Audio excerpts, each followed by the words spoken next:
Welcome, friends, it's the MovieFilm Podcast. MovieFilm Podcast, enjoy the show. Zaki and Brian are talking about the movies. MovieFilm Podcast on the radio. Welcome to MovieFilm. This is episode 264. I am Zaki Hassan, sitting in Southern California alongside Brian Hall. Hey, how's it going, Zaki? We are occupying the same space. This is weird. We're sitting side by side like radio DJs. It's unnerving. Yeah. I'm not gonna lie. It's a little weird. I'm not ready for this. I know. Yeah, usually, there's no like eye to eye sort of interaction, but this is kind of nice. I'm kind of digging it. See, now when I tell a bad joke, I have to watch the deadness in your eyes. Yeah, it's like a ha ha ha ha ha. But I'm like looking off out the window at the clouds, thinking about when this will end. Yeah. We're first of all, we should say that they had predicted like just the blizzard. It was like Day After Tomorrow style. That is the Roland Emmerich film, Day After Tomorrow. Prognostications about California, and it's like sunny out. And well, it was pretty wild because at the beginning of the week, I kept seeing headlines that said "LA blizzard," and that thankfully where we are didn't happen, but that did happen in I don't know, like maybe like an hour from here. My brother's girlfriend's dad. It's only like 45 minutes away from here. He did have his lawn covered in snow, really? So it did happen. But where we were, it was just a downpour of rain. I mean, for the Friday and Saturday it was a lot. Yeah, it was a lot of rain. And we should talk about what we did. We braved the rain. We did. What did we do? This was you brought me as this was not. I just kind of flew down.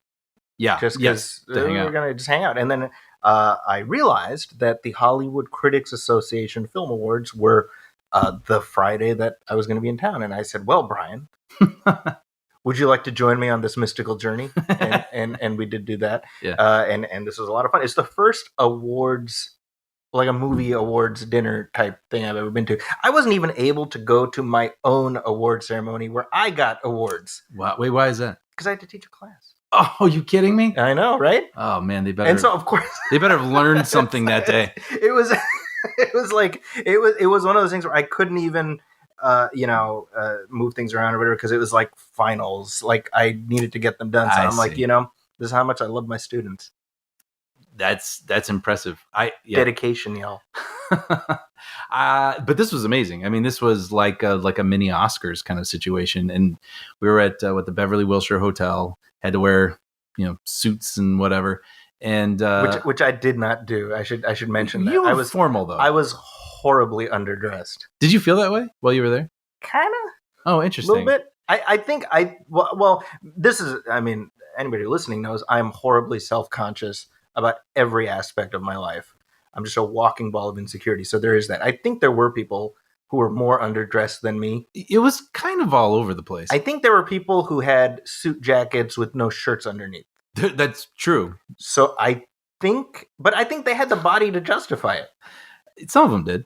If you've got here's the thing.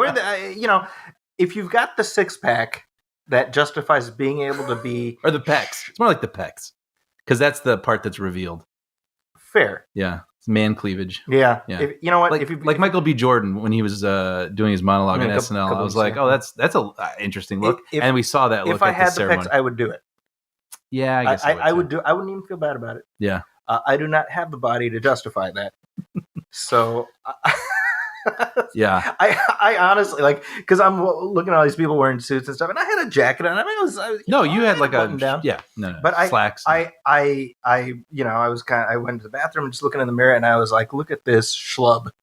Really? I thought you looked good. Well, I mean, I don't know. Well, I guess save for like a wedding or something, we don't step out very often in That's true. Like suit coats, So yeah. I thought we looked sharp. Well, we were having this discussion about like wearing suits. Like we don't wear enough suits. I'm an off the rack suit person. Yes, ditto. And one thing I've realized, and this is really through courtesy of Pervez, who I know listens to the show, who's been on this show, but I used to co-host Diffuse Concurrence. He like that's his thing. He gets tailored suits. Yeah, and he goes all out, and like you see the difference. Oh yeah, when you see someone in a sharp suit, you're like, oh, that looks great. Yes. Yeah. Whereas people like us, it's just schlub life. Hashtag schlub life. You're like, oh, it's nice that he can tie a tie. Yeah. Yeah. It's really true. Yeah. But we should talk about the ceremony. I mean, there is that. Yeah. Yes.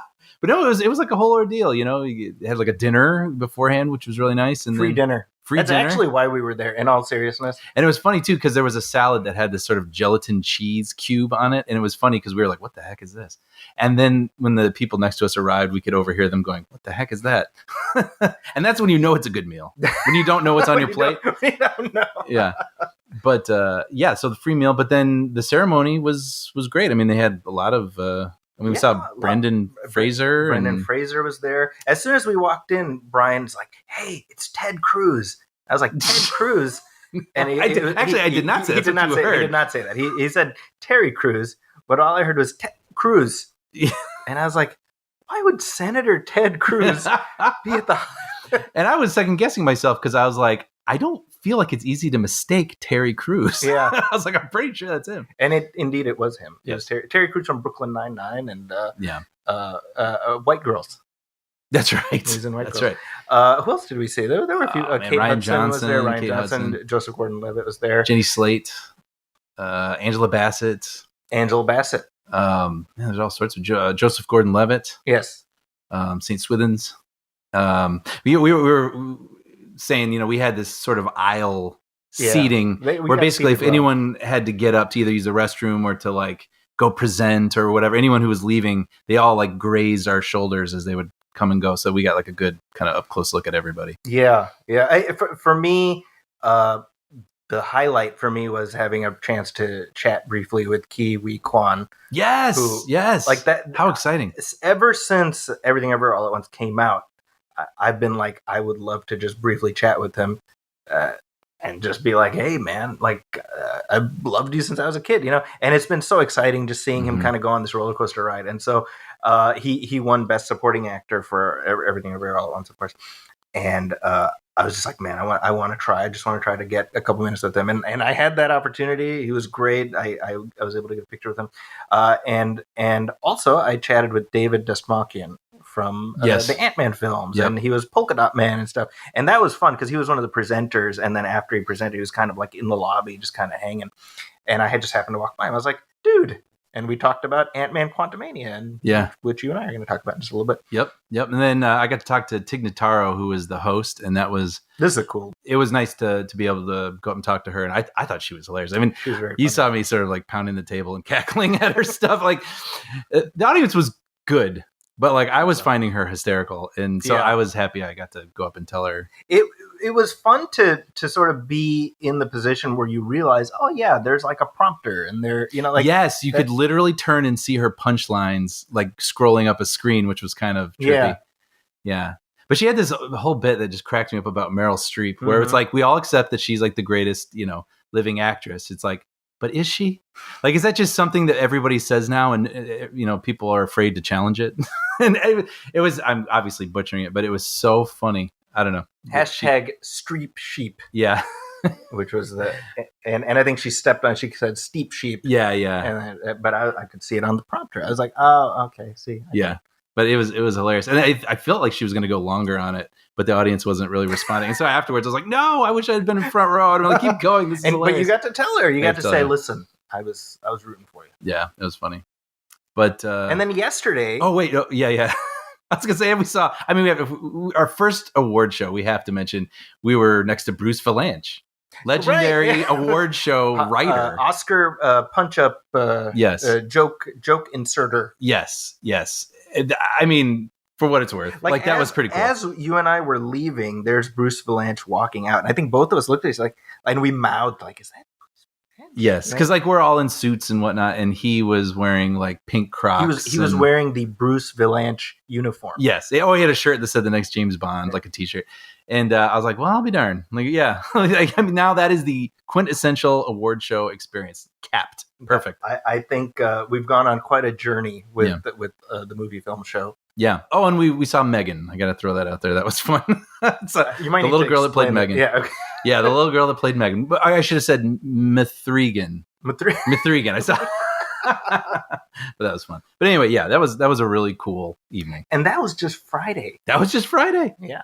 And then the following day, we attended a live taping of Hollywood Babylon, Yes. which is, for those of you who don't know, that's the podcast hosted by Kevin Smith and Ralph Garman. Which I think this was like their first one back after a while. Seen that way, yeah. And first of all, like, and I'm sure I've said this on the show, but like, this show would not exist but for Hollywood Babylon having done that, and me being like, that looks fun. Yeah, watching them on stage, I really did have this like, oh, that's like exactly what we do. It's what we do. Yeah, you know. Yeah. So like there's a direct lineage, you know? Yeah, it was fun. I mean, I'd heard a couple episodes, but as listeners know, like I'm very endeared to Kevin Smith. Like Clerks was very seminal for me at a perfect age. And so it was awesome. It was really awesome to see like Silent Bob. We got to watch Kevin Smith deep throat a microphone. That's true. Yes. In a way that looked dangerous. Yes. I was a little worried because don't those like shock your lips when you touch them sometimes? Well, I'm like, all he has to do is accidentally lower it a little too much, and we might have to call the paramedics. Yeah, we would be like witness to we'd be on the news to a horrific / hilarious tragedy. Yeah. But it was a relatively intimate crowd, which I thought was pretty cool. Yeah, it was over at Flappers in Burbank, and it was great. Just a fun experience. Kind of certainly, you know, I was thinking actually that you and I mean, obviously we've been talking. We do the show whenever we do it, but last time I saw you was more than a year ago. Yeah. It's crazy. Yeah, it's wild. So it's nice. It's nice to just be able to hang out. And it's just funny because I think as soon as I got in, I was like, oh, we gotta record. And yesterday morning, we were going to, this is how it is with us folks. We were going to record, but we spent so much time just chatting catching that up. we forgot to record. Yeah. This is how it goes. Yeah. But here we are. We got a mic in front of us. This is perfect. This is movie film without a net. Yes, exactly. I'm actually realizing too that pause we just had was because I was looking at you, which would not have normally happened.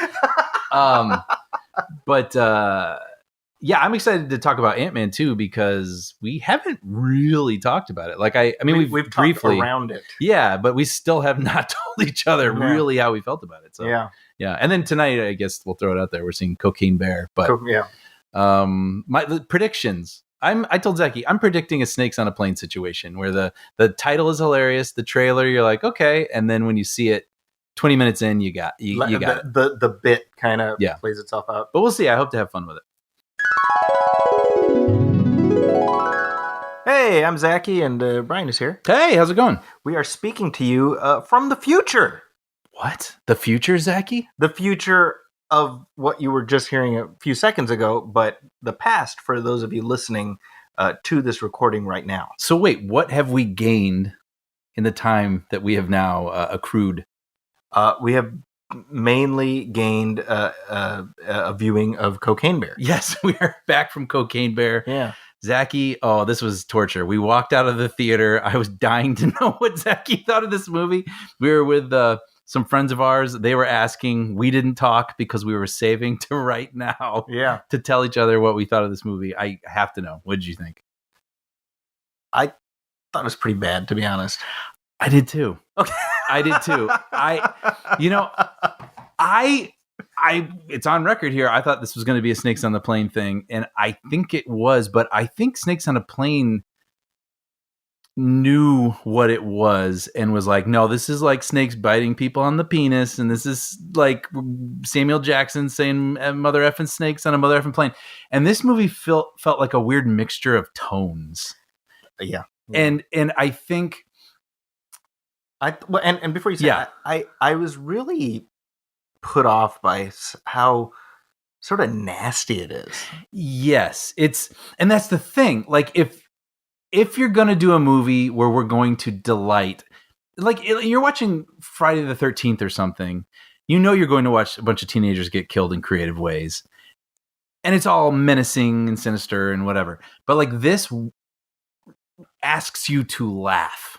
Right. Yes, this movie wants you to laugh. So if you do that, people being maimed and mauled and just really in horribly visceral ways getting chopped into pieces and whatnot. So if you're gonna do that by a drug addicted bear, yes, if you're gonna do that, then you need to make me feel safe to laugh.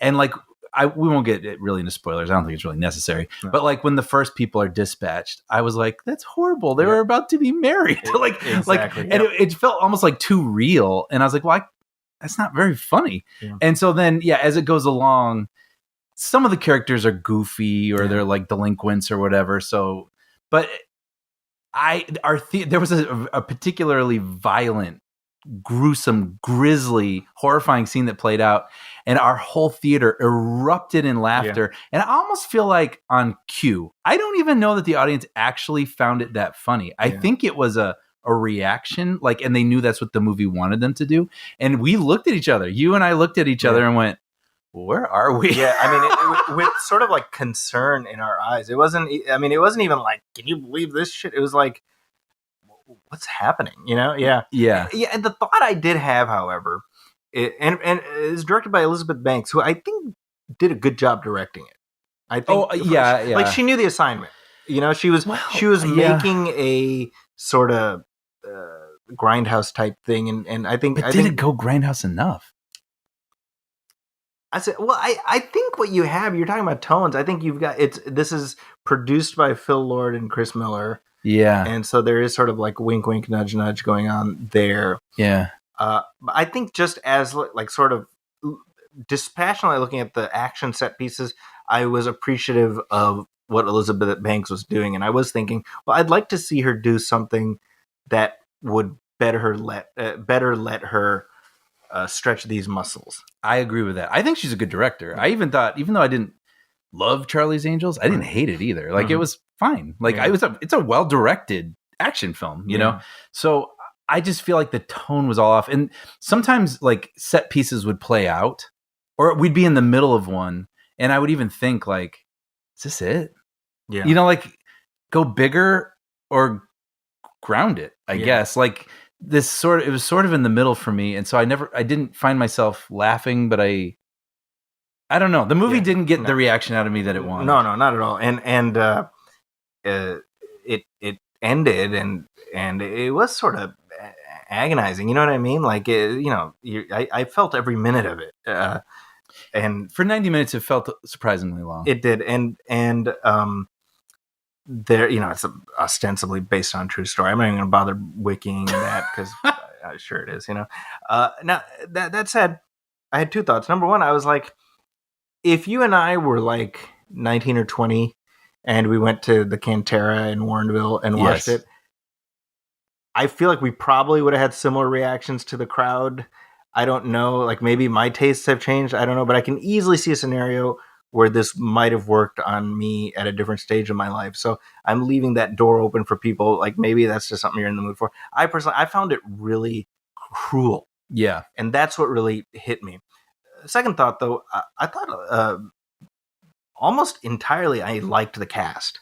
Me too. And I felt let down by the film that they didn't get to do more. Or, they try to establish these relationships like with O'Shea Jackson and the Alden ensemble Ehrenreich. Was too big is what I thought. They're trying needed to focus. Two different directions, right? Yes. Like Isaiah Whitlock, who I love. Of course, don't get a ton to do. He sort of, you like him because you like Isaiah Whitlock. Ray Liotta, I think this is his last movie. Maybe, yeah. He's like, everyone's good in it. Alden Ehrenreich, we were talking about this earlier. I actually really liked him in this. I did too. But I didn't quite feel whatever they wanted me to feel. The character arc was completely incongruous with the rest of the movie. Like he's in the wrong movie, but he's acting the hell out of that arc. I'm rooting for him. Period. And you mentioned O'Shea Jackson. I've liked O'Shea Jackson. I've always liked everything. So it's a weird thing. It's a thumbs down from me for the nastiness. Really, that's just what it comes down to. I'm like there was, and this is R-rated. You could have kept it R-rated and dialed down just the over the top nastiness, and still gotten across what you needed to. I think there was no reason they couldn't get an R-rated movie out of this premise that wasn't what they did here.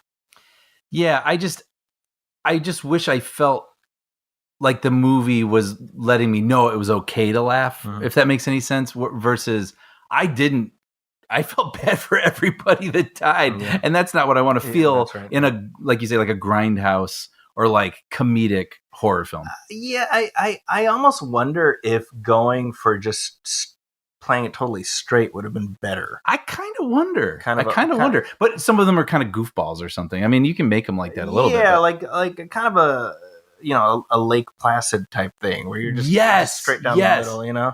Yeah, this. I think it needed to pick a tone, and it kind of bobbled them. And I agree. I think Elizabeth Banks did a good job. I thought the actors, every single one I enjoyed seeing. I just wanted different things from them, I guess. But we should mention, we did see, who was it? Kaeun Kim, who plays the paramedic. She was there. She was at our screening. Yeah, and everybody cheered for her. She was there with her posse.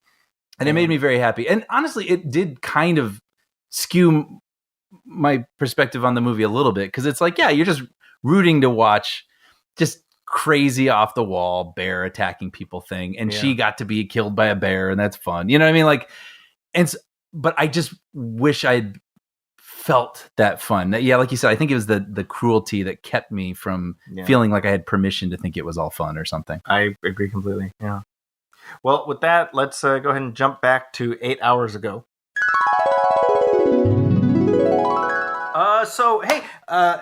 In terms of things that we have seen lately, I wanted to mention this last time. I've been going through the James Bond films with my 14-year-old. Right. And this has been kind of an on and off journey. We went through the Timothy Dalton movies. I think we're bonding over Bond. That's great. Which I have to give credit to Federica, your fiance, for saying, Zaki, how could you not? Like, that was just sitting there. Right. So thank you, Federica, for that. And indeed we are. So we went through the Timothy Dalton movies. We went through the Pierce Brosnan movies. And now we're working our way through the Roger Moore movies. Dude, see, and that's where I am. I was going to use the word stuck. I wouldn't say stuck, but that is where I am currently. You have paused. Yeah. That's where it's bookmarked. You're idling there currently. Yes. And here's the thing. Now, anyone listening knows, and I know you know, Brian, I'm a huge James Bond fan. The ones I have seen the least are the Roger Moore ones. And I think to some extent, I had it in the back of my mind, like, well, he's like the campy, the goofy campy one, the Adam West one. Where he's like running over alligators. That's exactly right. And that's in Live and Let Die. Right. However, and I skipped Live and Let Die. That's the racist one. Right. Oh, so you did? Okay. Yeah. I skipped that. I also skipped The Man with the Golden Gun just because I don't think it's particularly good. But wait, like just not a great film, or like not worth the 2 hours, or just things that you were worried with an impressionable young kid? I'm looking in terms of like I wanted with him. I wanted to kind of put out Moore's best foot forward, so to speak. And I'm like, well, The Spy Who Loved Me was Roger Moore's favorite of his, and I think it's one of the best Bond movies. Period. And I think it's great. Yeah. And so we jumped in with that. So we did that one and Moonraker, and then we're gonna at some point get to For Your Eyes Only.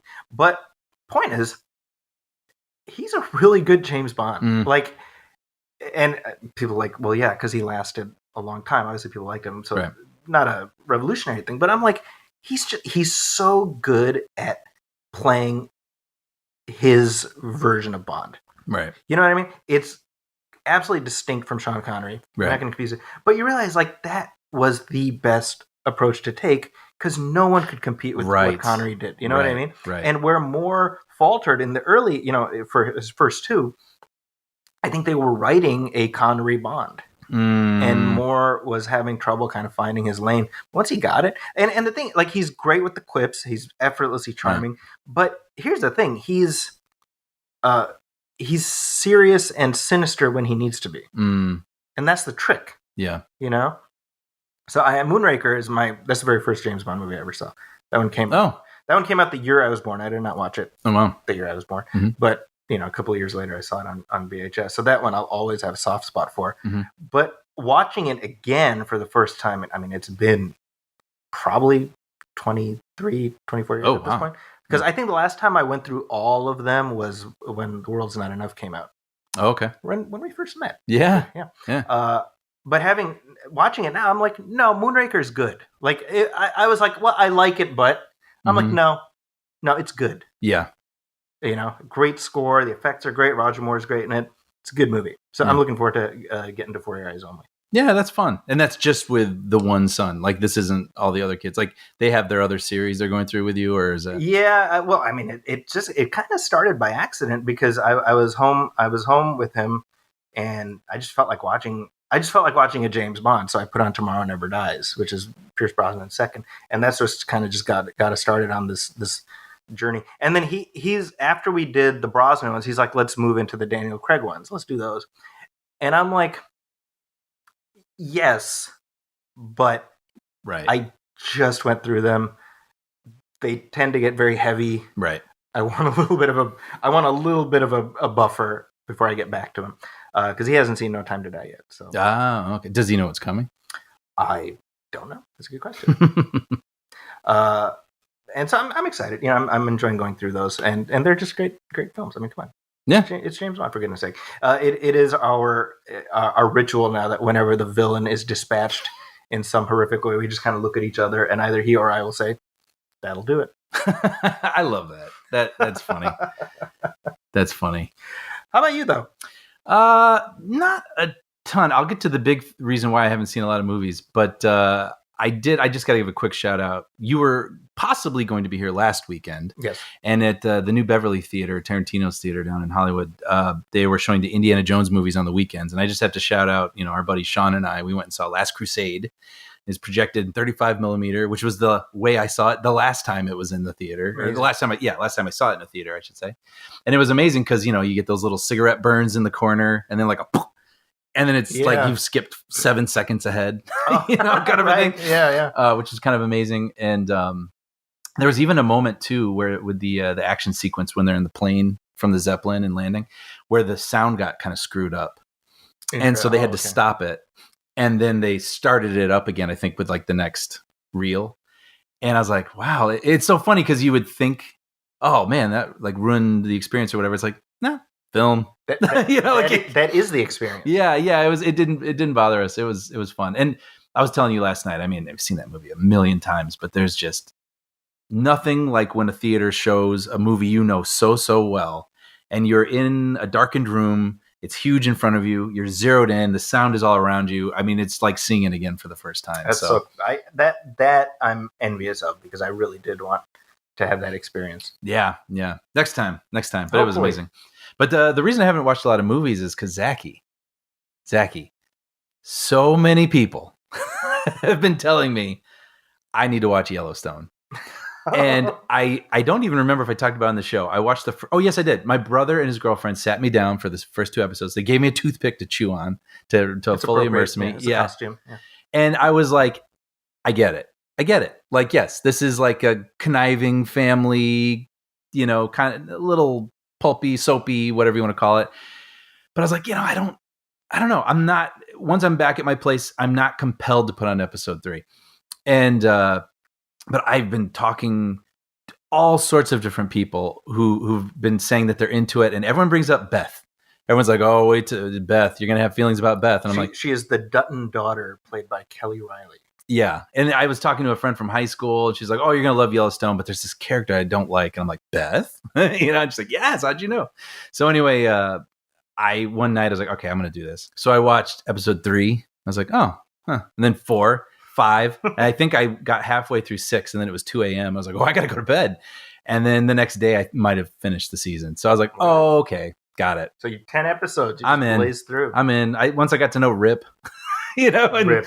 Yeah, and speaking of Beth, I can understand why she can be kind of annoying. I am all about Beth. I should say that. I was telling you, anytime a scene starts and she's in it, I'm like, here we go. Like, yep.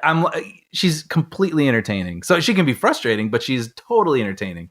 So, well, she is. Yeah, I've said this in the earlier episode. This show is just Dallas. Yeah, but with cattle instead of oil. Right. And she is the JR. Right. Of the Duttons.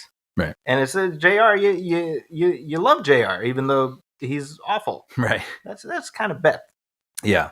But I'm so in. I mean, all the family drama and the fighting over the land, and I love the setting. I love the mountains. Yeah. I love Kevin Costner digging deep to kind of get a growl every now and then to sound like Kevin Costner. Now we talked about this in a previous episode. Supposedly he's angling to leave this show, and they're trying to figure out what to do. And I'm like, Kevin Costner, you got like this cushy gig here that everybody loves, right? And it's not even like you got to be on it forever, but like, why on earth would you want to bolt before like this thing can wrap up in a meaningful way? So I hope those rumors are not true. It seems ill-advised, you know? Yeah, I mean, I'm only in season 1, but if they're not spinning their wheels, if there is some sort of plan, yeah, why not? I mean, what is it, like 60 days of time to be on a thing that's like giving you more cachet to go do your projects? And it is funny though, because Costner, you know, he's a patriarch of his family, and I was like, Kevin, like in the 80s, right? There was a spin-off of Dynasty called the Colbys, and the patriarch of that family was played by Charlton Heston. I don't have no clue about this. Yeah. I'm like, that's where Kevin Costner is at now, career-wise. Right. He's at the Charlton Heston in the Colbys phase of his career. Oh, funny. So then he'll be playing like the boss to Chris Pratt and like to His True Lies. You know, I like, say, Chris Pratt, you really screwed the pooch on this one. Or it'll be like he'll give up the British accent halfway through the line. Yeah. Given that that's what Kevin Costner does. In Prince of Thieves. Yeah.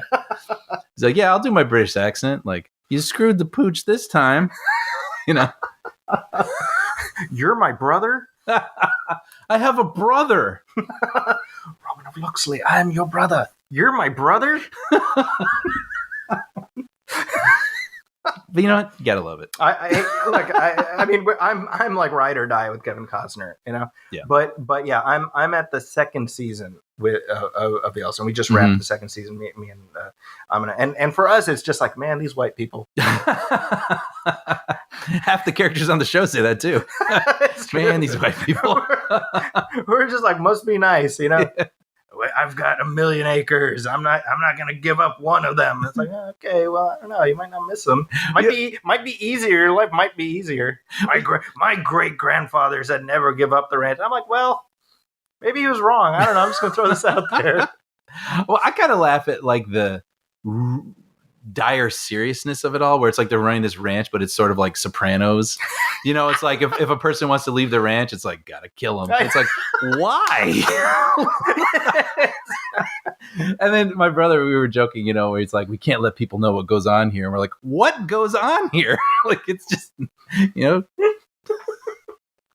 I just assume that's all white people do. I don't have any insight into this. Yeah. Want to leave the petting zoo I run? Better pay a price. Take you to the train station. Take you to the train station. Wink. Yeah. Oh goodness. Well, yeah, we'll have some more Yellowstone talk coming soon. I expect. I hope. Well, and I've been telling you, watch the prequel shows. They're really good. I'm excited that there are these extensions because I'm liking this vibe. Yeah. So I'm excited that there's not just this, but there's other things that will feel a little different in the universe that I can continue enjoying that vibe. Yeah, well, and I think, you know, I'm all about like these sort of intergenerational sagas. Like you know, there was a mini series which I think I've told you about from the late 70s called Centennial. It's based on a book by James Michener, and I mean it tracks the development of this town in Colorado called Centennial. It's a fictional town, but it takes it from the Native Americans all the way to the then present of like, you know, the late 70s. Wow. And so you're tracking these generations of interrelated characters. So you start with, you know, Robert Conrad is like the you know, the Canadian French Canadian trapper, you know, who first makes deals with the Native Americans, and then we move to, you know, the settlers who come from here, and you know, and you get to know and love these characters, and then they age out and they leave the state, you know, and that's something I saw that for the first time when I was very young, you know, and it's always stayed with me. I find it a very powerful story. And I remember when Force Awakens came out and Han Solo dies. I told Amon, I was like, Star Wars is like Centennial now. Like, you know, like the universe continues. We leave these characters behind. And so for me, that's what these prequel shows kind of do with Yellowstone. They broaden it and make it this epic family saga. I love it. And I think 1883 is really good. I've talked about it before, but 1923, the Harrison Ford one, it's Harrison Ford, for goodness sake. Yeah. Come on. Yeah. Signed, sealed, delivered. What else do you need? Yeah. Wait, who's in the other one? Tim McGraw. Oh, right. Yeah. And Faith Hill and Sam Elliott. Interesting. Yeah. Sam Elliott. Well, there you go. Yeah. Yeah. So the dude. Yeah, well, it's a deep voice off between the actors in these because with 1923, it's just Harrison Ford riding around on his horse, being like, "We're gonna don't give up the ranch." Right. It's a lot of that, and you're like, "Yeah, tell him, Harrison." Does he like point like, "Don't give him an inch"? Yeah, that's actually pretty good. Yeah, there is that. Yeah. But with that, let's take a short break. Let our sponsors do their thing. Let's come back. We got some listener letters. All right.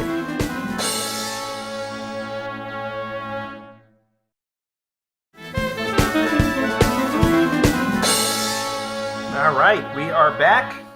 And hey, wouldn't you know, we got some listener letters, Brian. My favorite. So here's a message I got on Twitter from Terry.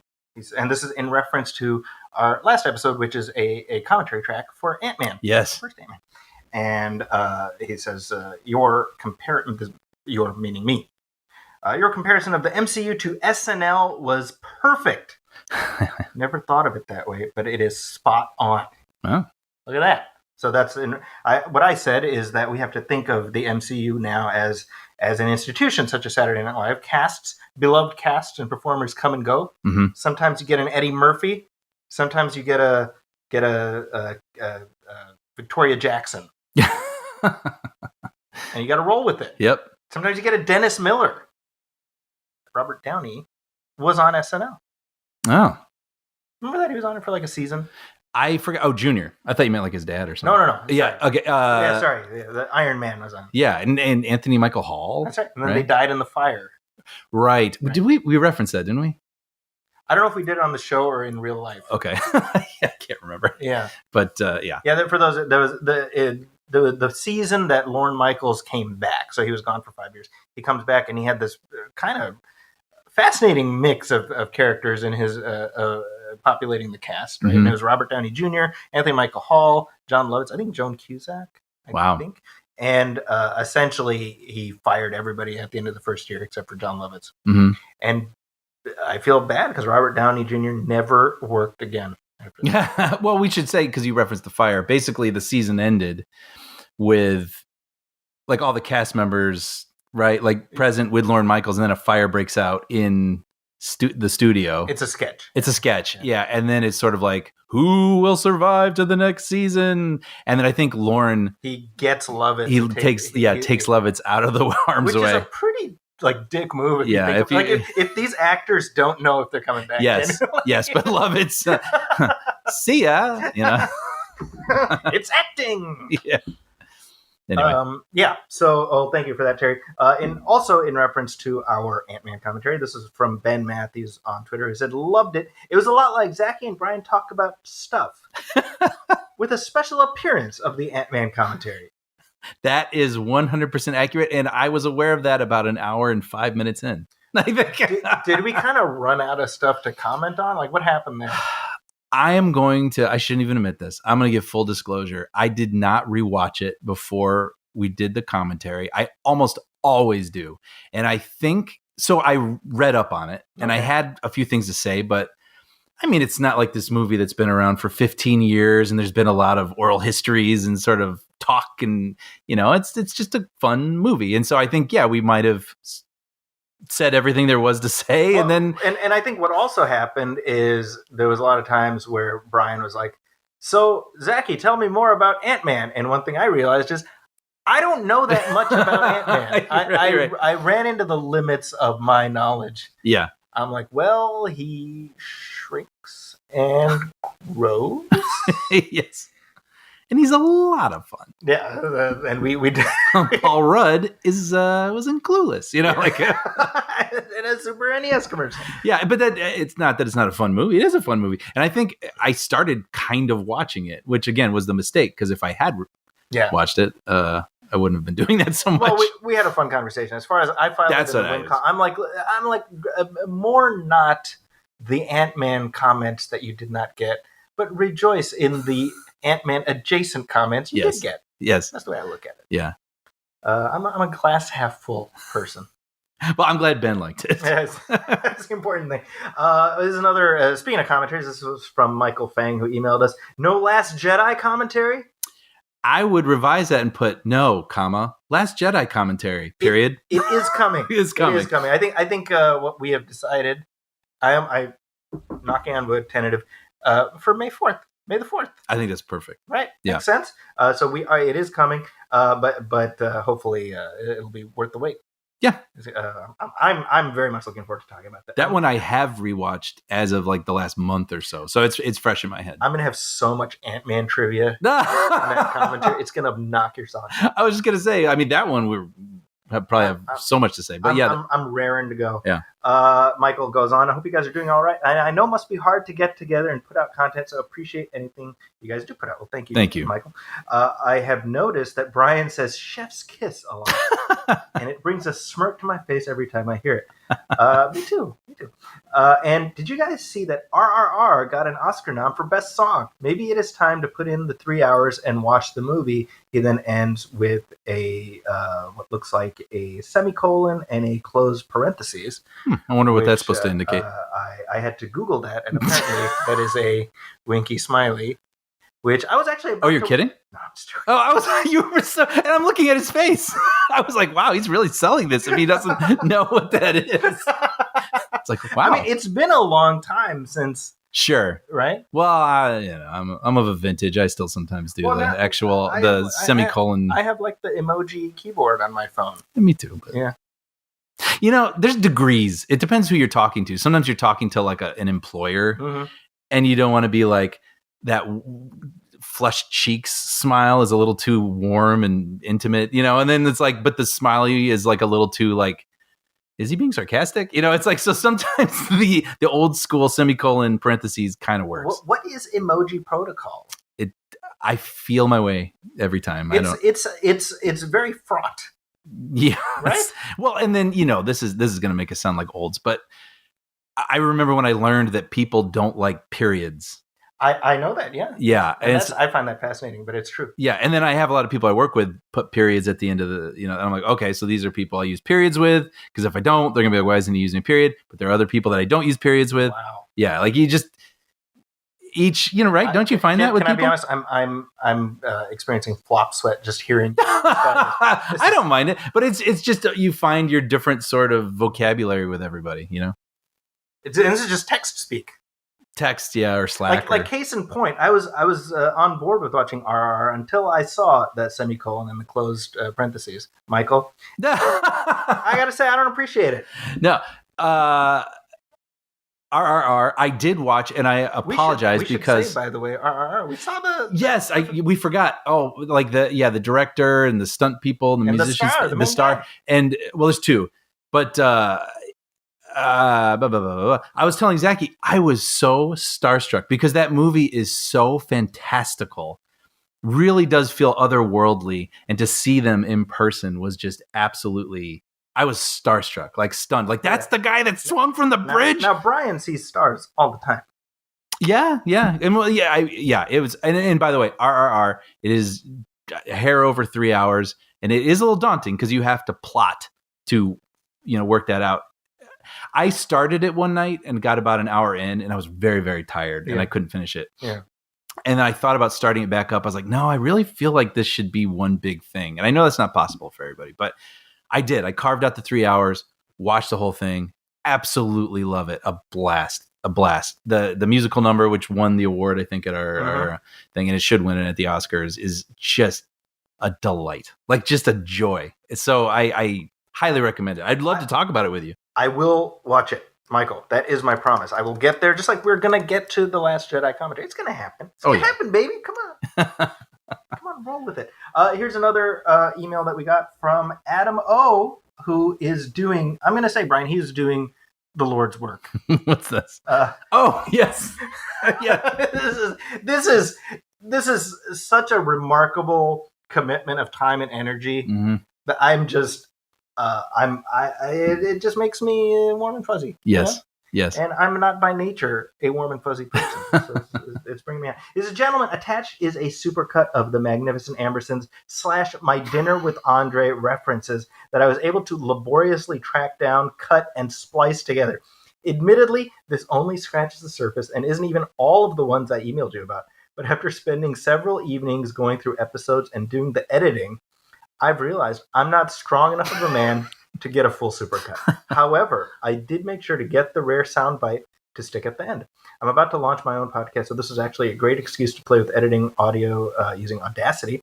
I hope you guys get a kick out of it. And we got such a big kick out of it that I want to play it. We'll play it here. He says, "Best wishes, Adam." So let's play. This is a partial supercut of the times that either Brian or I have referenced the Magnificent Ambersons and My Dinner with Andre. Went from The Rock to Armageddon, which I need to revisit. Is that a good movie? No, it's not. But it gets mocked a lot. But I do remember enjoying it at the time. Yeah, it's like, I mean, is it a good bad movie? Is it? When he?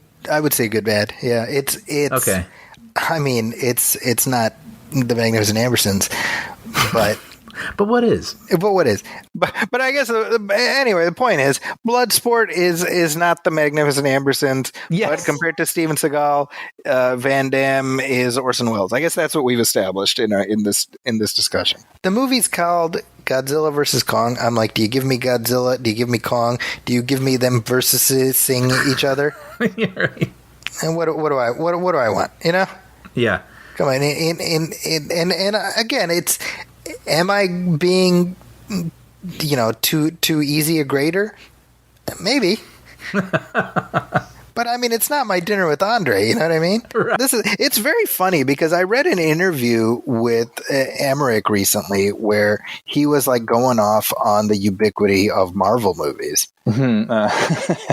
He's like, yeah, they're ruining our industry. And I'm like, Roland.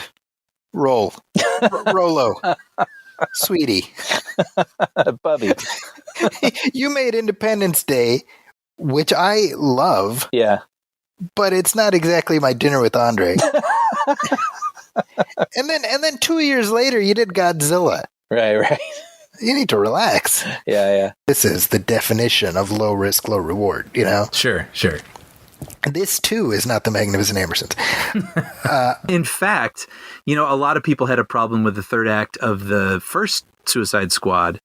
And while this one does go into Crazy Town, I felt like it was very different because this is like My Dinner with Andre compared to the end of the first one. I don't think Waterworld is the Magnificent Ambersons or anything like that. Yeah. But what is? Oh, wait. Did you watch? You did, and I haven't read it yet. Without Remorse. Without Remorse, which is what got me down this road to begin with. How is it?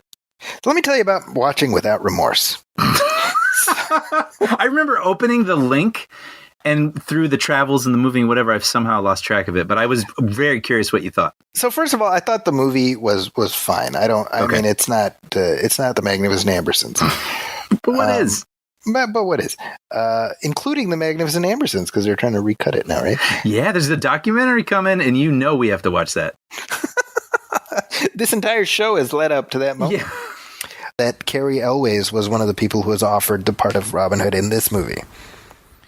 Yeah, and he has some sort of joke. I can only paraphrase it, but basically saying, what does he have that the other Robin Hoods didn't? Something he's like, I can speak in a British accent. I have a British accent, yeah. So apparently he basically read the script and just thought it was shit, so he didn't want to do it. Is it? I don't think it is. I don't think it's like, I don't think it is. The Magnificent Ambersons, but it's like, I guess my pat response is, but what is? Yeah. I didn't realize that's what I always say. It's what we do. Yeah, but that was amazing. I enjoyed that a lot. That's really, and I want to say The Magnificent Ambersons is a really good movie. Yeah. Brian, I don't think I've not seen it. And I would assume people listening, it's really good. It's worth watching.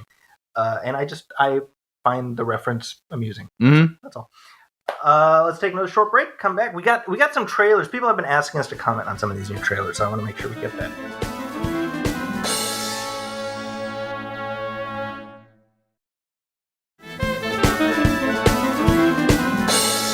And we are back, and some trailers dropped during the Super Bowl, Brian. Yeah, got some. How much do Super Bowl ads cost?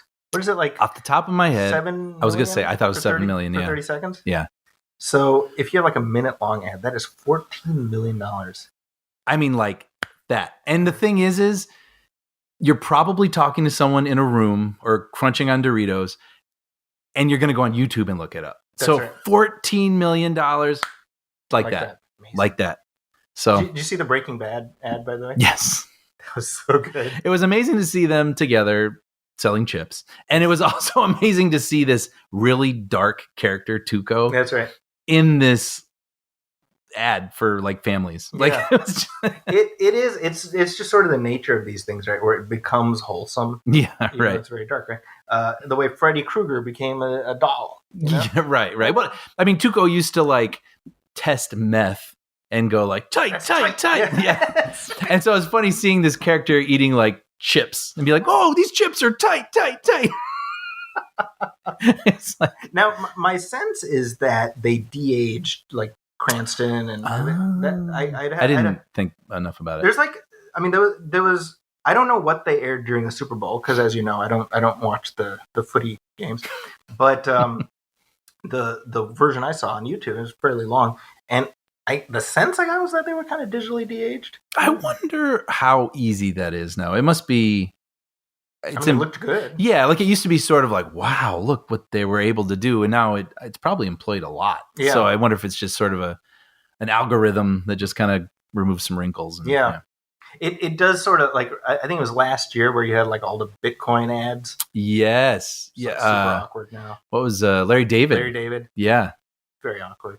Now that Bitcoin has proven itself to be the scam that it always was. And I remember even watching those ads like, this is either going to age all right or it is not going to age well at all. He swung for it, but he got paid, so good on him. It's so funny because you look back at some of the, like GoDaddy had a whole bunch of ads, like whatever it was. And you're like, stuff. It tends not to last. So. Those are very like the GoDaddy ones were sort of from that like beginning of the 2000s, sort of like horny era. Yeah, it's like, hey, like, she's not wearing much. Go to this website. Yeah, exactly. Yeah. But anyway, they had some movie trailers that premiered, which big ones. One, I mean, does it get any bigger for this year? I can't think of. We've already seen Indy, and that's why I say that. Indy. Yeah. So this is the one I would say in the top two of summer movies I'm excited for. Yep. Is The Flash. Mm-hmm. This movie, which has been in development since I think like 2014 or something ridiculous. Oh, like wow. It's been a while. Right. Because Ezra Miller was cast as the Flash like the week after the Flash television series on the WB or the CW rather premiered. Okay. And that show is now entering its 9th and final season. Wow. Right? So in other words, the series finale of The Flash will air, 9th season finale, and then like a few weeks later this movie. That's how long The Flash's first movie finally. I mean, of course there's been appearances, but yeah. And I mean, if you recall, there was a couple of directors attached. Like it's gone through a bit of a journey. Yeah.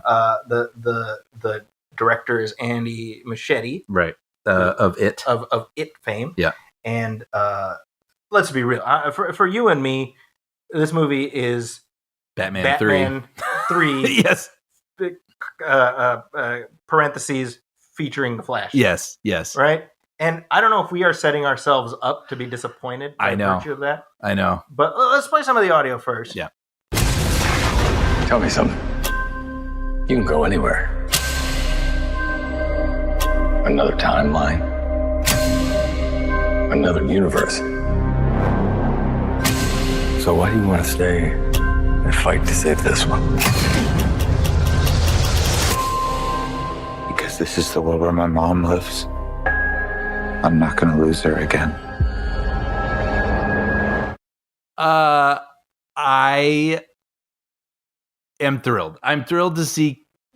We've seen, was it like a set photo or something? So, but to see, we've seen set photos of Michael Keaton on movies that we'll never going to see the light of day. Right. Yes, that I was very excited. I was excited to see the Batmobile. I was excited to see Keaton speaking as Batman, seeing the Batcave.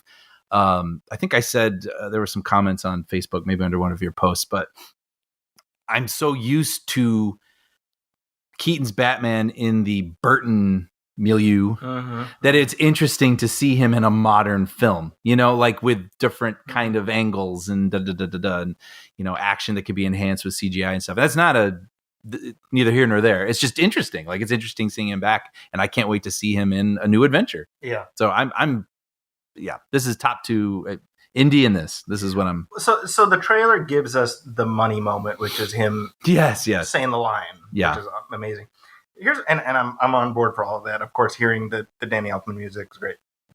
What somewhat surprised me is I was on board with the Flash part of this also. I wish I was. I'm like, no. I've never been a big Ezra Miller Flash guy. I'm on record with that. I was never, even before all the stuff. I agree with you there. I would say I'm hot and cold.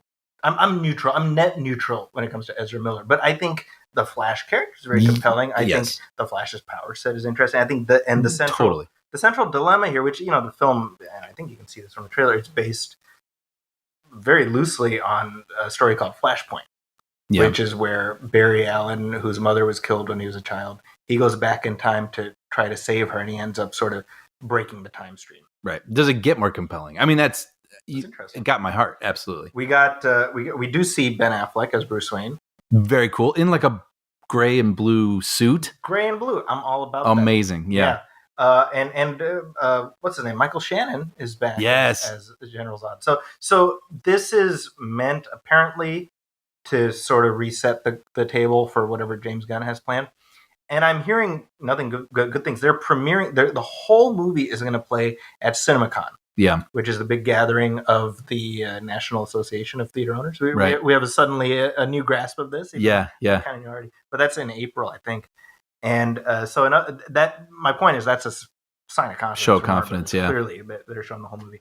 So I'm very excited for that, but I'm trying so hard to like keep my expectations in check, But they have tinkered with this movie so much, just by necessity, really. I mean, with what DC keeps changing, and it's been delayed a few times. Yeah, so I wonder they've got to know how much people are looking forward to Batman, so they have to play into that to some degree, you know. It is interesting because conversely, we're not hearing like anything about Shazam: Fury of the Gods, which is coming out in like 2 weeks or something. Yeah. I mean, like right in that, no buzz, nothing really. No. And then I'm hearing calamitous buzz about Aquaman. I've heard that. I have not heard what the buzz actually is. I mean, essentially what I'm hearing is this movie has a lot of problems. And there's neither the time nor budget to fix it. And I mean, they have until December. Well, no budget, maybe, but Warner Bros. Discovery not doing great money wise. We know that, and I think it's not like just sticking in a drawer is not really an option because they made $1 billion off of the first Aquaman. So I think they're kind of like, well, yeah, whatever we can get. But I think it seems like it's taken on a lot of water. You like that one? Yeah. Well, and I think we mentioned before that Jason Momoa posted some video of him leaving a Warner's office like, life is great. Yeah. He's like, wow. And I'm like, I don't think that would necessarily be the reaction. I was like, I want you to continue playing Aquaman for 10 more years. Yeah. Whoa! Yeah. Like, it doesn't line up. So I don't know what something is going well for him. So maybe even if this movie isn't working, they want to keep him around. So maybe this movie is a necessity to keep his... Well, and the other thing is they can't, assuming this thing is going to get wiped away, they can't say that. They can't be like, Jason Momoa is going to start playing this other character, whatever, because that you're hog tying this other movie, right? But regardless of the 3 DC based films coming out later this year, it seems like there is a lot of goodwill about the Flash, which I hope translates because if nothing else, and I know I can speak for you here. I mean, we want to see Keaton continue nipping around this role however it works for him, Absolutely. And you bring up a good point though, because the whole story about the great lengths to try to preserve a timeline where his mother lives, like that, I love that because it's grounded, it's something I can wrap my head and heart around, and it's not just stopping a city from being lifted into the air and thrown to the moon because I'm like, whatever. You know what I mean? Like, so I'm looking forward to really feeling for this story and having Batman assist. Yes. And, something like this. Like that, maybe they nailed it. Maybe. It seems to... I certainly hope. We're always hoping for the best version. Speaking of hoping for the best version, I'm doing a lot of hoping based on what I've seen in the trailer for Fast 10. Yes. Your seatbelt. Whoa! Did you just come up with that right now? No, I have been hoping that would be the title for many years, and it's deeply disappointing to me that they went with the very lame Fast X. Please. That's pretty good. The title was just sitting there. Yeah. Sitting there, Brian. Fast 10 year seatbelts. So it continues to be all about family. Yes. We should have counted. I didn't count, but I wonder how many times. He says it many, many times in the just this trailer. It would be kind of funny if they slowly, you didn't realize it, but eventually over time he was becoming sort of Groot-like. I was about to say, he's just like family. Yeah, exactly. And it's like, yeah, no, Dom, I agree. We should do it. Like, yes, people are understanding what he said. They know. Yeah. He's like, we need to stop by the market before we head out. Yeah. Yeah, family? No, I'll get some later. Yeah, exactly. Family. Like, it's just the different inflection is how he says. Well, let's play some of the audio from this. We can talk about it a little bit after. Yep. Dominic Toretto, you're about to learn all about fear. Boom! You built such a beautiful life, filled with love and family. I never got that chance. You stole that from me. My future, my family, and now I'm gonna break yours piece by piece. Okay, so I'll reiterate right now what I said on Twitter after seeing the trailer. I said Fast 10 looks like absolute ridiculous nonsense that I will absolutely be watching opening day. 100%. I want people to be clear about where I'm at when it comes to this. I have no expectations beyond that. Yeah, and for a movie that is 10 movies now, 11, or series, I should 11, say. Technically. Oh, wait. Well, Hobbs and Shaw would be like. Oh, I don't even. You don't count that. Well, that doesn't exist in my head. Ken. That's like 8A or something. Yeah, no, I'm not thrilled with that one, but. I've been like on a roller coaster with these. Like, I really liked the first one. I liked it when it came out. It was, Point Break with cars. And then it kind of was like, well, they're fun, but I don't feel the need to watch them. But then they sort of reinvented themselves, brought everybody back for 4. Then 5, I think, is still probably everybody's favorite, I think so. Where they really found like, oh yeah, let's pull heists with cars. And the family thing is really, dialed up to 11. And then I've enjoyed them, but they've gotten a little untethered, and I'm like, okay, like it's just stuff in front of my eyeballs, like with. Well, I will say this: of the last 2, right? I lose track. I'm losing track of which is which. Yeah. Fate of the Furious. That's the one where Dom is like the bad guy, but he's not really the bad guy, right? That's that one. Yeah, that's be the one that I don't remember. That's the one where him and Dwayne Johnson are never in the same scene together, right? Yeah, maybe. Which what kind of grade school do these muscleheads? I know, right? Like, if they actually took their craft and these stories seriously and wanted to make the best product, they would like grow the F up and like make a good movie right. and stop being children. Yes, but the 9th one, the John Cena one, the first, I guess he's in this one. Like, I liked that. I did too. It was preposterous nonsense. That's the space one, right? Where they actually went into space. That's the one where what's his name? Ludacris is telling. He's like, "Listen, man, it's all about physics," and I'm like, "You shut the hell up! How effing dare you?" In your space car where you're hitting the gas and it accelerates in space, right? Yeah, right. So I know what I'm getting with this. This one though, they bring in Jason Momoa. Yes, who you cannot convince me he has not been deep faked into portions. I've seen some screen grabs online. I wouldn't. Well, and at this point, when the trailer's coming out, they're not done cutting right. it. I mean, it's still visual effects, and it's probably not even mixed. Like That's possible. So, but it would make sense because dude's busy, and so you have to find a way to get this enormous ensemble together. But regardless, the plot is he's, I think, the son of the villain from 5. and I just love how families. I love it. I think in the last one where they explain how Han is still alive, and they're like, and he's like, who cares? You want him back? Yeah, and they do this preposterous retcon thing, and then I was like, it'd just be funny if we're just like incepting ourselves so deep into these retcons that you forget what the present is. Yeah, right. But we're 22 years after the first movie. Mm-hmm. We're living our life a quarter century at a time. Yeah. Right? You know what you're getting.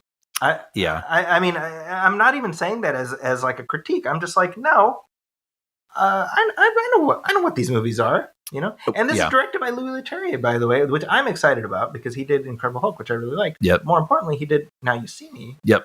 Which is a movie you worked on. Yep. And we became buds because that movie was literally like 9 people in post production for a year and a half. Yeah. And I only say it's not to like humble brag or whatever, be name droppy, but yeah, like we texted a little bit when he got the gig. You can humble brag. Sorry. No, I'm just saying because I am rooting for him, so that I should be like he jumped in. Yes, Justin Lin was supposed to come back, right? And he separated. And he jumped just to keep the metaphor going. He jumped into a moving car. Yeah, right. I mean, it's no small feat. Absolutely to corral this thing. The other thing I was thinking about as I'm talking to you, he did The Transporter. Yes, Jason Statham. Yep. So it's a little bit of a reunion. Yeah, I had a thought. I have to say it before I forget. But we were talking about St. Elsewhere the other day, which as we often do. Yes, which famously ends as it's this medical drama that went on for several seasons, and then the conclusion is that basically this autistic boy is looking at a snow globe of a hospital, and he dreamed up the entire show. Which talk about an FU. That's the audience, right? Bold, right? Bold. But I was thinking this would be an amazing way to wrap up this series if you see like 2 kids, like neighbors, a boy and a girl playing with Hot Wheels, and it's just like, it's like, no, it's all about family, like you see that this was like, it's like, and then the girl was like, really? Space? People would burn the theater down if that was the end. That would be kind of amazing, though. That'd be like the Lost ending, like the clown who cried or whatever that is. That's right. What was? That's like Jerry Lewis. Jerry Lewis, yeah. What was I gonna say? Oh, you know what I really liked about it? I really did. So I'm putting it out there. Yes, I'm rooting for this on a personal level for Louis, but like after the space thing, you're like, what do you do next?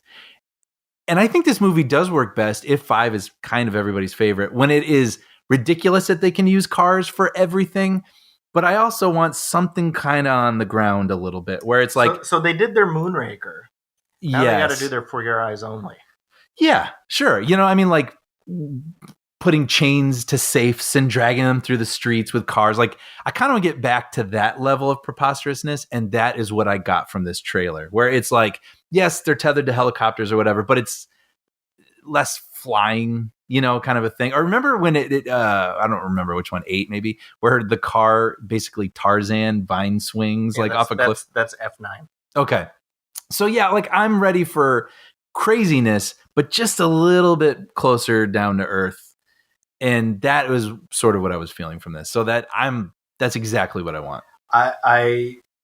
I'm just tickled by the fact that 2 years later, we're still making these movies. Amazing. I say this in my class all the time. I was there opening weekend with the first Fast and the Furious movie, and I thought it was totally fine. I was like, that's a decent knockoff of Point Break, and I left it there. And if you would have told me then, nope, this is going to be one of the biggest franchises in the world. They'll keep making them. Yep. Amazing. Yep. I'm amused by that entire thing. But if I'm being honest, the Flash is definitely of these 2. That's the one that I'm most. How could it not be? Yeah, we've said. We're living one of the seminal summer childhood film going experiences, of our lives, where it was like Indiana Jones and Batman in '89, and now we're getting Indiana Jones and Batman again. Like, how can you not? Well, and specifically Michael Keaton. Yes, exactly. Not just Batman, Michael Keaton Batman. There's something that got reignited, like a little spark. When you get older and the flame gets a little, it starts to flicker a little.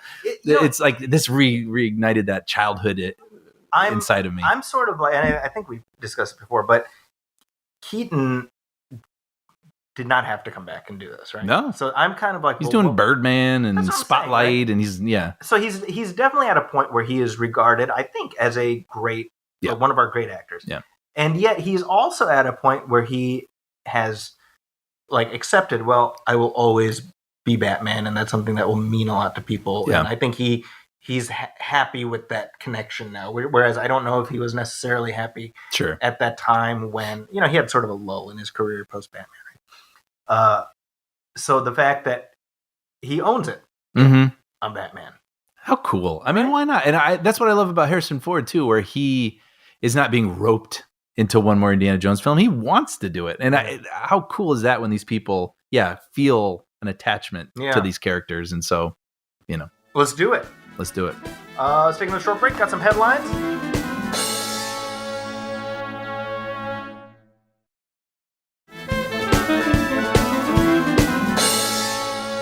And we are back and got a couple of headlines. Just some sad news. There have been some passings that I wanted to note. Yeah. Right. Raquel Welch has passed away. Yep. You talk about an icon. Absolutely. It sort of makes me realize, too, that there are certain people that are just icons to me. Like, I haven't watched a ton of her work. Yeah. No, I think that I don't think during our lives she was necessarily as present tense, you know what I mean? She was guest appearing in things and whatever, but I mean she wasn't starring in films, but she cast such a long shadow that it stayed all the way throughout our youth, I think, right? Right. Oh no, I was like, was she the one in Grumpy Old Men? But that was Anne Margaret. It was Anne Margaret. Yeah. But no, wait, but she's in the second one. Oh, I haven't seen the second one. I'm pretty sure. Hold on, let me see. But it's funny because she is one of the posters in Shawshank Redemption. That's right. She's the important one, the funny one. What do you say, old fuzzy britches, or whatever he says? But but seeing that in the film, I'm like, yeah, I know that image. Like, I know her. Like she's just iconic. Yeah. And died at 82. 82. And she had, again, like I knew her primarily from guest starring on various television shows and things like that, and just sort of being iconic as sort of a standard of beauty, right? And she was a Latina actress, although I mean, obviously, people don't necessarily put her in that box. But I find that interesting that she went by the name Raquel as opposed to, I think Debbie was like the name that they wanted. She's like, no, I'm interesting. And like these are things that matter, right? In terms of cultural representation. She was in Fantastic Voyage, which I've never seen. That I think it's great. It's a great movie, and so that's my first memory of seeing her was in that. But yeah, she was in 10 Million Years BC, which, like you mentioned, that's the poster. That's the famous poster. Yeah. But when you hear that, and I should mention, I have an autographed photo of her. Yeah, that's right. Way back in the day, I had wrote to her for that, and I'm like, oh, it's like this little piece of history. That was really cool. There was like a moment where you were sort of just kind of reaching out. And I have a large collection of autographs. Yeah. Do you have those somewhere, or you could almost like do like an account for that or something, just to have them, I don't know, like on display somehow? Or well, I should probably like put them in frames or something. I mean, it's just neat. But like a book, like, I don't know, bind them or something. You know what I mean? Like something, so something. They're like collected together. Or just put them in a binder. Yeah. I remember she was in an episode of Lois and Clark in the 90s. And it's okay. So she was like, that means she was like 60. Still looked amazing. Yeah. Quite a career though. I mean, I think if nothing else, because of Shawshank Redemption, she will live forever. Like, you know what I mean? Like, how many people know her only because of Shawshank Redemption? Yeah, maybe. I'm sure, right? Certain generation onward. Yeah, it's amazing. So Raquel Welch, she will be missed. R.I.P. I also wanted to note the passing of Richard Belzer. Yeah. Now, I think that just as iconic, but in an entirely different way. Didn't want to see him in a furry bikini. No. But he, of course, I think most people know him as Detective John Munch from Homicide. He started on Homicide, and he took that character over to Law & Order Special Victims Unit. Wild. I mean, you'll have to explain all this, like how many different series he has been on playing that character. I mean, not things that aren't even related, not like the different extensions of Law and Order, but like X-Files. Yeah. You know. Well, there's a couple things. So first of all, Richard Belzer, before he became an actor, he was a comedian and he was a writer and he was on SNL and they did a lot of stuff and a great guest on Howard Stern during the 90s. And the first time I ever saw him actually was in the pilot episode of The Flash, the 1990 television series. Oh, the CBS one. Yeah, he played like a media talking head. Huh. You know, and then speaking of Lois and Clark, he was also a recurring on Lois and Clark during the first season. Wow. As Inspector Henderson. I think he was like a comic book guy. Like he was just a fan of that stuff. That's cool. But he, as a comedian, he was somebody who made an effort to give the mic to women and things like that, to really sort of let voices that weren't being heard in that community get heard, which I think is really cool. Yeah. But as far as what happened with John Munch, who again, he's sort of this multiverse spanning character. Yeah. My understanding is that what's his name, Barry Levinson, heard him on Stern. Uh-huh. He was a guest on Howard Stern, and he was like, that's like the personality we're looking for John Munch. Have you ever seen Homicide?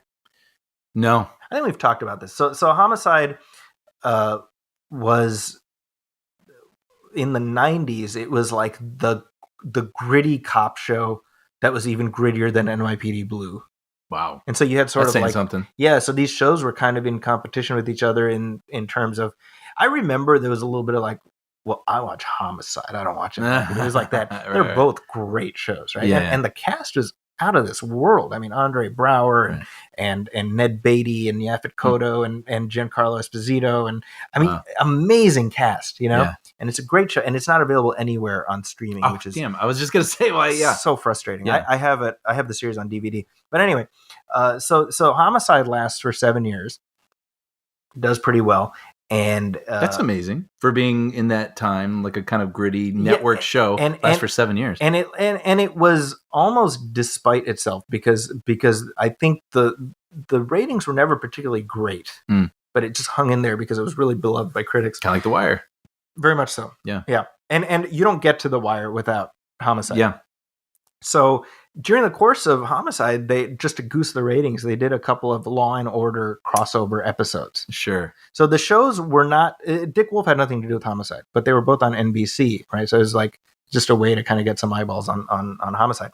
So I think this is around the time that, Benjamin Bratt was like the junior partner on Law and Order. So you had Jerry Orbach and Benjamin Bratt. Okay. Benjamin Bratt's going to leave right around the same time that Homicide gets canceled. And so Belzer is like, well, hey, you know, maybe Munch can live on. Like Briscoe needs a partner. Mm-hmm. And so he reaches out to Dick Wolf. He's like, hey, how about you bring my character over to New York? And I think they'd just cast Jesse L. Martin to play the junior partner. But Dick Wolf is like, well, I'm developing this other show, this Special Victims Unit. Right. I think at the time it's called Law and Order Sex Crimes. Right. And he's like, you know, maybe we could do something that. And I think they had to figure out how to make that work because like there's like creator credits that, you know, somebody has to get paid. Someone owns John Munch, the character. That's right. Yeah. You know, I think they had to work that out, but they did. Uh. And so you get 7 years on Homicide, and then I think he was on SVU for like 14 years or something crazy. What a plum gig. And it wasn't just that. He was Ice-T's partner. And it wasn't just that because he took the John Munch character onto all these other shows. Mm-hmm. And I think somebody did a list. Munch appeared in like 10 different series, including an episode of the X-Files. I love that. Which is so amazing to me that, okay, so then aliens exist in the Law and Order universe. Yes, right. Or John Munch exists in every universe. Right, yes. Either way, I'm all about it. Yeah. Right? And he basically had retired after leaving Law and Order. And, you know, I think he was just like part of the landscape. Yeah. So you get the news that he's passed, and you're like, Richard Belzer, you know, like... Because I don't really watch a lot of these shows. I'm certainly familiar with them, but like, I was like, oh yeah, I absolutely know him. Like, I mean, I can hear his voice. Yeah. Like, he's just so ubiquitous. Yeah. Yeah. So he had been living in France. Mm-hmm. Now this is interesting because he had a talk show briefly, and he had Hulk Hogan on that talk show, and Hulk Hogan did a bit where he hoisted Belzer, and the guy ended up getting a back injury. He sues Hulk Hogan, and he is able to buy a French chateau off of that lawsuit, and that's where he lived. Wow. Right? Off of that, that's not even like Law and Order money. It's like just from this lawsuit. Right. Yeah. So he had been there for the last several years. Apparently he'd been ill for a long time, but his last words, according to somebody who was there, were "F you, you mother effer." Yeah. And I have no idea the context there. Yeah. But boy, is that fascinating. Yeah, I know. Right? Yeah. I have no idea. No. But isn't that interesting? Yeah. Now, I will say I would not want those to be my last words. No, right. However, that seems entirely on brand for Richard For him, Belzer, yeah. Right? Right. What was the last thing Dad said? Well, Yeah. can't say, but Yeah. he wasn't happy. He was. We know that much. I'm just like, what was he saying? That's sort of where my head's at. Mm-hmm. Mm-hmm. Right? I don't know. I find that interesting. Yeah. So Raquel Welch and Richard Belzer, they will both be missed, but left a huge mark, indelible mark. Oh yeah. So Brian, here's some other news. I thought this was interesting. Lord of the Rings is coming back again. What? Wait, aren't they in season 1 of a planned 5-season $1 billion TV series? Yes. However, that's the Lord of the Rings, The Rings of Power television series that is being produced by Amazon, and it is unconnected to the Lord of the Rings film franchise, which encompasses the 3 Lord of the Rings films, the 3 Hobbit films, which were released by New Line and are thus part of the Warner Brothers hierarchy. David Zaslav, as you know, is doing his thing to try to... It's just like all IP all the time. Yes. So they made a new deal with not the Tolkien estate, but the company that owned the film rights, separate from the TV rights. Ah, got it. And so that is, I guess, something. The plan is to make new movies that expand the world of Middle-earth, expand, I guess, in a different direction than the other expansion that's also happening. Yes, right. See, here's the thing, Zaki. If someone has a great idea for another Lord of the Rings movie, let's do it. But if it's like, hey, we own Lord of the Rings, what can we squeeze out of this? Yeah. I don't know. Like, make me care. Here's my thought. And the plan, by the way, it's not to remake any of the existing films yet. Although I gotta say, I think we'll get there eventually. Yeah. Right. I don't think not anytime soon. There are no sacred cows. But I guess there's lots of room to fill in. So the question is, are we gonna get something that is before The Hobbit, after The Hobbit, or after Lord of the Rings? Now, I would say, and I'm an old-fashioned sort. I'm an old soul. I've been told many times. By many people. I don't know. Nobody says it. But I would say, since J.R.R. Tolkien is no longer with us, and he has written nothing else that is available to adapt, maybe don't do anything else. I don't know. I'm just going to throw that out there. Again, it's going to happen. What are you going to do? So I would love to know that someone had some great idea. Because if it's, okay, we own this, lock people in a room, give them some sandwiches from Earth Cafe, and then see what they come up with after 7 days. Well, I don't feel very good about that. But I don't, who knows? I think the fact that this is an IP driven direction, a brand, this marketing speak, as opposed to there's a story that we want to tell. Right now the details here. This is via Deadline. It says, Let's see. New Line Cinema and Warner Brothers Pictures have hammered out a new multi-year agreement with Embracer Group AB's Middle Earth Enterprises. What the hell? To team on new Lord of the Rings movies. And like I said, this is via David Zaslav. The deal comes 20 years after New Line released Peter Jackson's epic Lord of the Rings trilogy, which minted 17 Oscars, including 11 in 2004 for the finale. And then, of course, there was the Hobbit trilogy about 10 years ago. Let's see. New Line and Warner... I actually forgot about this. Warner Bros. Animation are currently in production on The Lord of the Rings, The War of the Rohirrim, an original anime. That's about Helm Hammerhand. That's... listeners can't hear me shrugging. I don't know what that is. That's no disrespect. I don't know what that is. I'm not steeped remember in the this Battle lore. of Helm's Deep? I do. Well, Helm Hammerhand was the original guy who lived in Helm's Deep. He is the helm of the deep. There you go. Well, you know what? Look, I realize actually I like the films. I have read the book, but the films are my, entryway into this. But this isn't my fandom. Like you say, Star Wars. Yeah. Right. And you're like, hey, we're going to make a movie about the thing that led up to the end of the New Hope.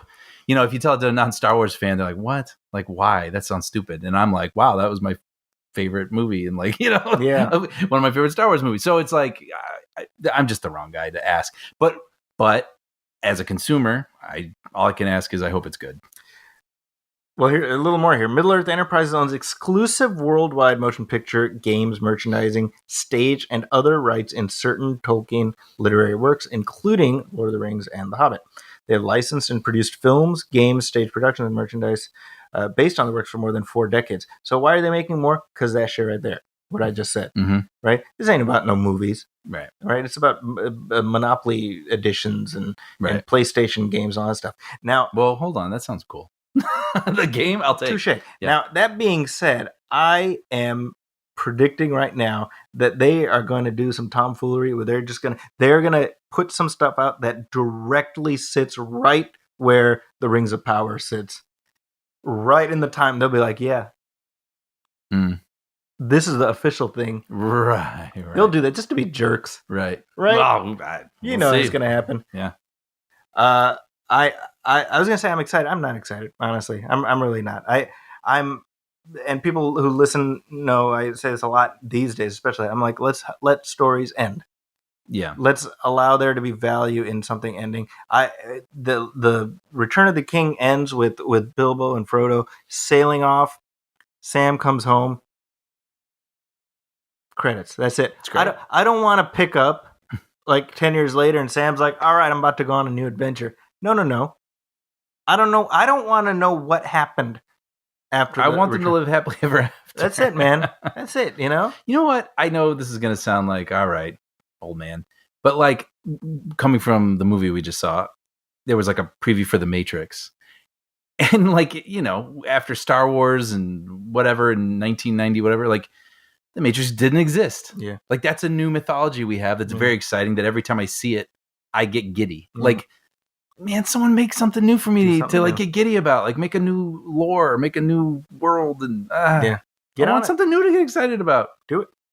Oh, it's I think you're volunteering. Okay. The call to adventure. All right. Yeah. You know what? I'm gonna go fire up a pot of coffee. All right. I'm gonna finish up without you. I'll be back. I'm here. Way to shatter the mystery. Get some radio play. I know, that's good. I like that. All right, well, hey, let's take a short break. We'll come back right after this.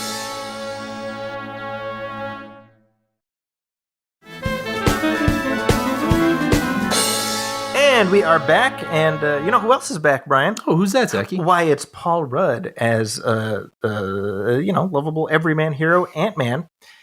You just gotta love Paul Rudd. I know that's not a unique statement, but this movie opens with him just like happily bopping along down the sidewalk, and I think I actually formed the words in my head like, I just love this guy. Like he's just so likable. Now, I feel like this movie leans very hard into trying to prove that thesis that you just gotta love Paul Rudd.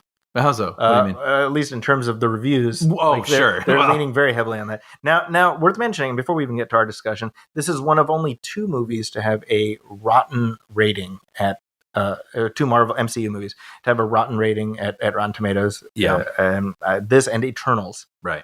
Now, just to be clear, I don't put much stock in Rotten Tomatoes metrics and all that, but that is a data point worth mentioning. It also has, however, the single biggest first weekend to second weekend drop ever. I just saw that. I think it was 70%. In the MCU, which is a big deal. Yeah. Still number 1. Yes. I did see this coming because I saw the cinema score last week was a B. Right. And cinema score, for those of you who don't know, that's where opening night audiences are polled to give their reaction. And generally speaking, you want to land at a B plus or higher, right? Because that's an indicator of word of mouth. So B or lower. If you land in the C range, that you're going to drop like a stone. But if it's B or lower, that's a red flag. So right. I was like, the weekend to weekend drop is going to be big, and indeed it was. It opened pretty strong. I think it's the best ever Ant-Man movie, which I guess that makes sense because this has been hyped as like, well, this is the start of Phase 5. Whatever. Right. However, the new Thanos is introduced. The new Thanos, and we'll get to him in just a second. Yeah. I'm sort of interested in the way the discourse surrounding this movie has really polarized people. Like people got opinions, and it's not a consistent reaction, which I think is kind of. I don't know. I find that interesting. Yeah. Well, I'll just start off by saying, like, I didn't dislike the movie, but I can't say it was completely okay with moments that I liked. That's kind of where it's. I'm not even trying to skirt the discussion. I mean, I'm not in a hurry to rewatch it. No, but I didn't mind watching it. Yeah, I was like, all right. Yeah, it was just another episode. Like we talk about the Marvel TV show, where it's what I said on Twitter, and you tell me what you think about it. I felt like it was like it wasn't necessarily a great Ant-Man 3. It was a decent MCU 31. Yeah, that's a good way of putting it. It's I think part of the problem is, like I like Ant-Man. I mean, Paul Rudd has made me like Ant-Man, and having just rewatched the first one with the sound off,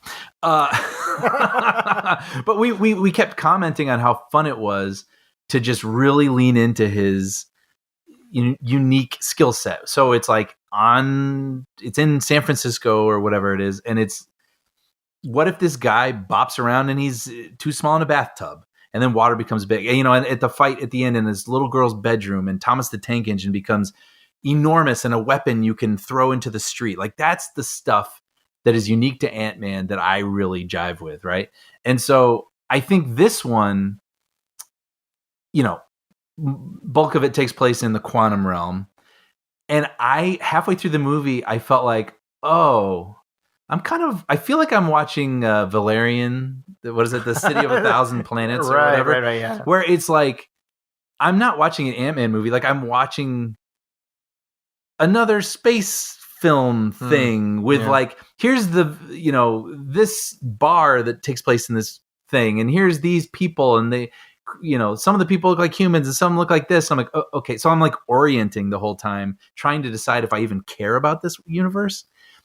And I think what is supposed to be pulling me through the whole time is the relationship between Scott and his daughter. Yeah. And I would say it like approaches something, but ultimately I'm not sure that I really felt a huge connection with them, or like a huge, I don't know, something yearning for me to want them to connect. Like I didn't feel satisfied with whatever that angle was.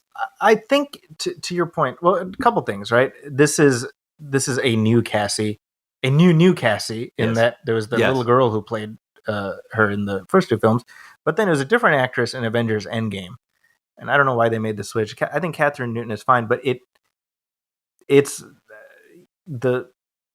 I don't feel as much of an investment in their relationship. Yes. Right. And which is like the key sort of emotional component of this movie. Yeah. Like seemingly. I think that the idea that Scott is sort of living this celebrity life, and he's got his book, a memoir, and everything, and all that. And yet, there's this thing where he feels disconnected from his daughter. Yeah, they could. That is definitely a through line, but I think they needed to lean into that a little bit harder. And I think maybe he's not spending time with her, or so. You know what I mean? Like, right. Maybe it's like she's interested in what he does, and he's like, no, this isn't for you. Yeah. I mean, there's a little bit of that. Well, her tinkering with the quantum realm stuff, which, by the way, that was so funny to me. I was like noticing how many times they said the word quantum realm. And I was wondering if Michelle Pfeiffer was just like, the quantum realm, you don't want to go to the quantum realm. Like, if she just felt like silly that day. But then it's funny because it almost felt like a Full House episode where it's like, don't touch that button. Oh, and then they're shrunk, or like a Family That's Matters a Family episode. Matters. Yeah, like, Urkel, what are you doing? And then like they get beamed into, like I say, like, it didn't feel like Ant-Man anymore, what makes Ant-Man special, or even the relationships that make that special. I felt like I was watching a Strange World, that Disney movie Strange World, that just happened to have actors that I know from another movie in it, and that put me at a distance. I think. No, I think you're absolutely right. I think this is the problem. The effects work, I think, is good. However, we are watching this movie very shortly after having seen Avatar 2, which gives us an alien world that just blows your hair back, right? Yes. And so through I was going to say through no fault, but through not entirely it's Ant-Man's fault that's a point of comparison. So sort of the faux-ness of the quantum realm, at least for me, it stood out. Even acknowledging, I think the effects work is good. I want to say that too, because I said in our Ant-Man commentary that from the trailers, Ant-Man 3 looked like them in front of a screensaver. And I felt like kind of a dick, actually, like when I was watching the movie, because I was like, no, that's not true. Like, I mean, there's weird things floating around. There's goofy looking trees, like Dr. Seuss kind of stuff. And it does look good. But I think it feels mishmashy. So it doesn't ever feel as good as it looks. It doesn't really feel like they're in a real place. And I think there's something about that just, I don't know. I need to feel like I am, as wacky as it is, on the ground level with them in this place. And it just felt like a series of like crazy artists' ideas that they're wandering through, Yeah. I think that there is sort of a phase 2 problem afflicting phase. Well, I guess, we're just one movie into phase 5, but it does they have to sort of tread water a little bit until we get to the next phase, which is where everything comes together, right? And so I'm trying to hedge my critique with the knowledge that, well, phase 2 is looked back on more positively in hindsight. Sure. And I do feel like, it's kind of like Age of Ultron. Yeah. Which was not particularly loved when it came out, but I think when you look back on it, you're like, no, well, that plays a pretty important role in all this. And I feel like Ant-Man and Quantumania is probably going to end up doing that once this whole multiverse thing plays out, however it's going to do. But I think what was missing, and it's the same critique I had with Avengers, what was missing was stakes. And by stakes, I don't mean I wanted one of the main characters to die or something like that, but my understanding is the original ending of this film was going to be... Oh, wait. I'm Spoilers? not going to say it. It was going to be different. We'll talk about that after we cross the wall. But I feel like there was possibly an 11th hour desire to kind of be safe. And I don't know what that was in response to, because my understanding is that reshoots happened like literally weeks ago. It feels futzed with a little bit. Yeah. And I don't know what the impetus was to make whatever that change was. I would say maybe it wasn't the best change to make. We can talk about that more. But I think that for me, it's kind of like people will respond to a truthful ending, even if it's not necessarily a happy one. Like, we know when an ending feels artificial. And I felt a little bit of that at the end of this. And I say a little bit because it's contingent. That reaction is contingent on what happens next. Yeah. And maybe that's just sort of the trap we're in with the MCU stuff. That, well, everything here is setting up like 6 things down the line. And you're either on board with that or you're not.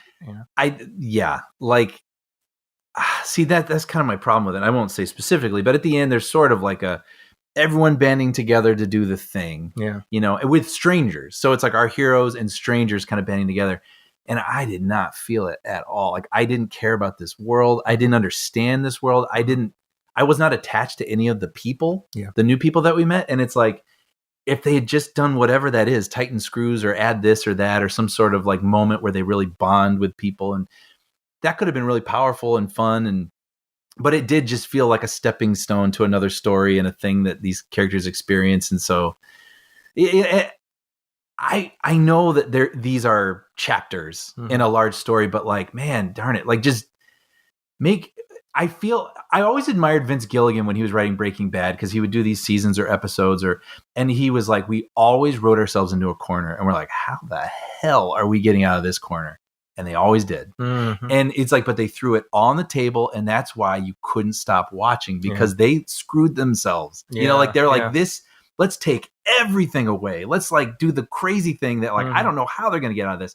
And I wish this movie, because I don't feel like they did, at least in the final version, make it like it's the last Ant movie that ever could be. Like, throw it all out there and make it count, and then figure out what happens next. So Nolan this thing.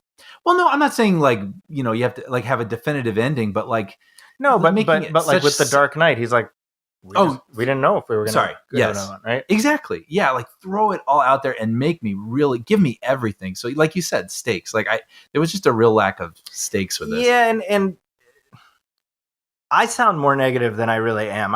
If anything, I'm just kind of like, nah, you know. Yeah.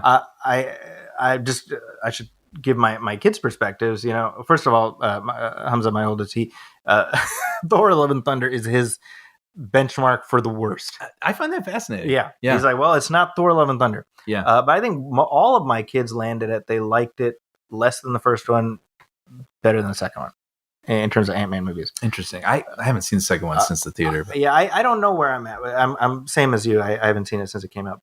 But I think that to me, what I missed was the smallness of the Ant-Man franchise. Yeah. I certainly missed Michael Pena. Yes. I desperately missed Luis. We do get David Dastmalchian as a different character, and that was fine. I didn't mind him, but I like the ex-con thing, and I like the San Francisco-ness of it. And so we lost that in service of this MCU story. Right. That's going to matter later. But I'm like, we sacrificed an Ant-Man story. Yes. And you know, and I think there was an opportunity here to deepen. I do think Paul Rudd gets some really good moments, which we'll talk about. But there was an opportunity to deepen Hank and Janet and their relationship, and their, you know, Janet has this whole dark, you know, she did things she's not proud of while she's in the quantum realm. Hank is finding out about that, and he has to grapple with his wife having done things that he finds questionable. That's interesting. We don't we kind of just hopscotch over the surface of that and really don't delve into it at all. That being said, I think Michelle Pfeiffer is great in this. Yeah. She definitely gets a lot to do. I think she gets some great moments. We haven't even talked about Jonathan Majors, who like owns the best part of the movie. He every scene he's in, you're like, God, just give me more of him. And we'll let's do spoilers. Let's just Spoilers. And then there's MODOK, Brian. I feel like we need to talk about MODOK. I have to ask questions about MODOK. I believe it's the mechanical organism devoted only to killing. Right, that's right. Is that what it's always been? I think so.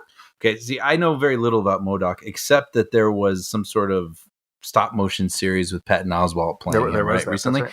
So my question is MODOK always a Yellow Jacket in the quantum realm with a reshaped head, or who is MODOK in the comics? Is it different people? Are there different MODOKs?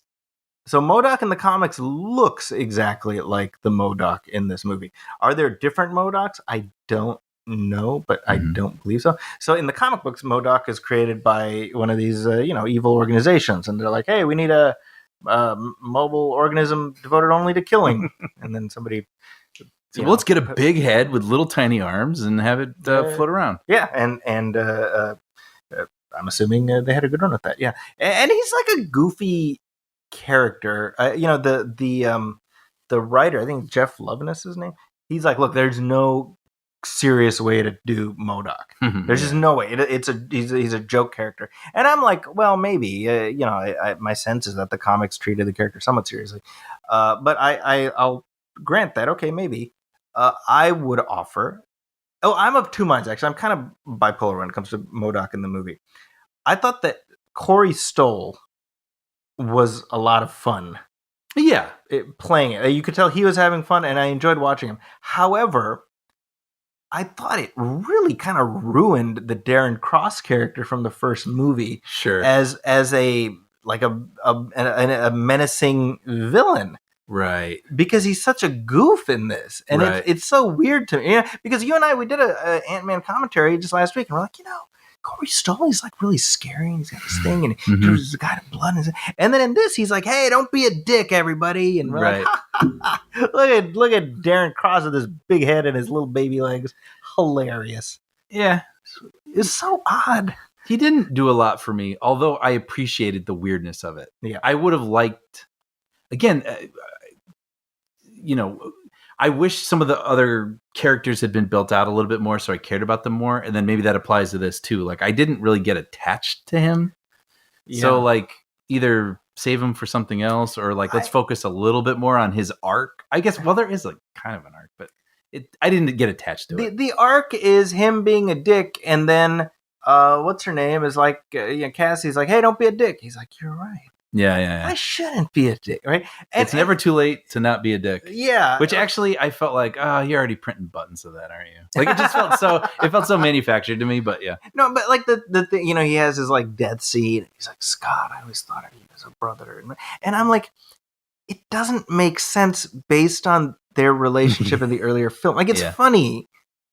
But you're going for the laugh at the expense of the movie. It's like you're like, you know what I mean? You're diminishing your own franchise. It's so weird to me. If they had been on a journey throughout this movie, and Scott had been like, "You know what? Screw you, buddy." Like, and he could even be like, "Look, maybe I did do those things, but I've been through something else. I'm not even the same person anymore. Look, I'm ahead," or something like that. And then maybe at the end you could have that, but they didn't support it. That's the theme of this review. They didn't support all the things they wanted to do as the end game. Yeah, and I, again, I want to stipulate that I thought Corey Stoll did a good job. He did. He was having fun with it, and and the effect, like, it is what it is. It's kind of like, well, that's what MODOK is going to look like, and you kind of like the head from Tron.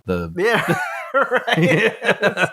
I mean, it is what it is, right? Yeah. Do I think MODOK as a concept was necessary in this movie? No, I mean, he's not like an Ant-Man character as far as I know.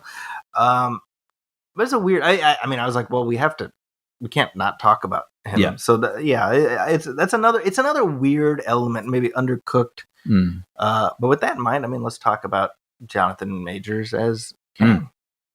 So this is meant to be like the introduction of Kang the Conqueror, who's going to be, first of all, they should stop saying he's going to be the next Thanos, because they're setting up a comparison. Yeah. Right. Yeah.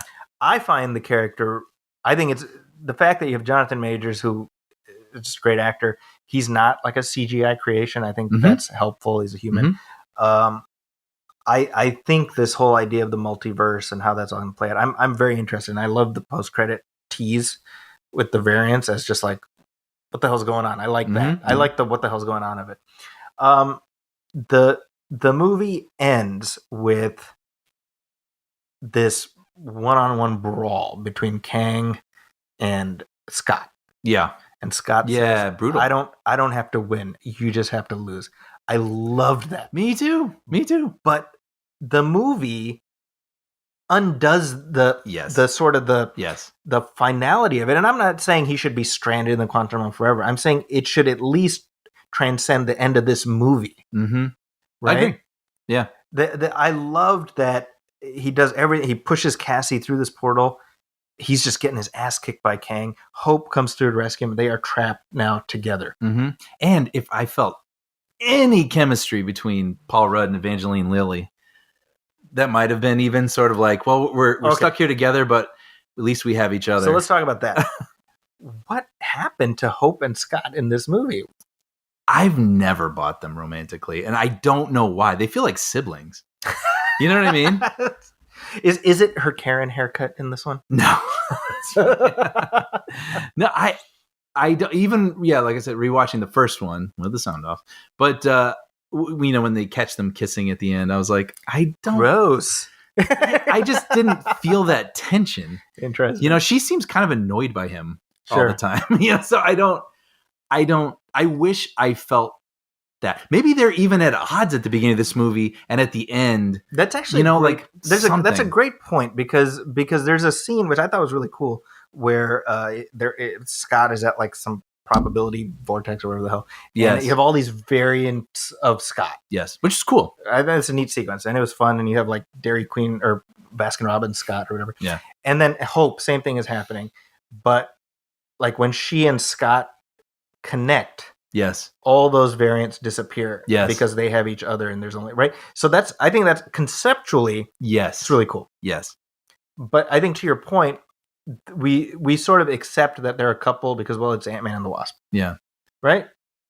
And so I think moment one, which is all the variants disappear and here there, like that and the thing at the end, there needed to be a stronger thread between those. So in other words, you need moment one at the beginning, something, that probability thing in the middle, and then that ending. And those need to be your tent poles for the Hope Scott relationship. This could have been about the family. I mean, like his whatever, book tours or this or that is like putting him at a distance between his daughter and his. Yeah. Are they married? Girlfriend, wife, whatever it is. But I think they're married. Yeah.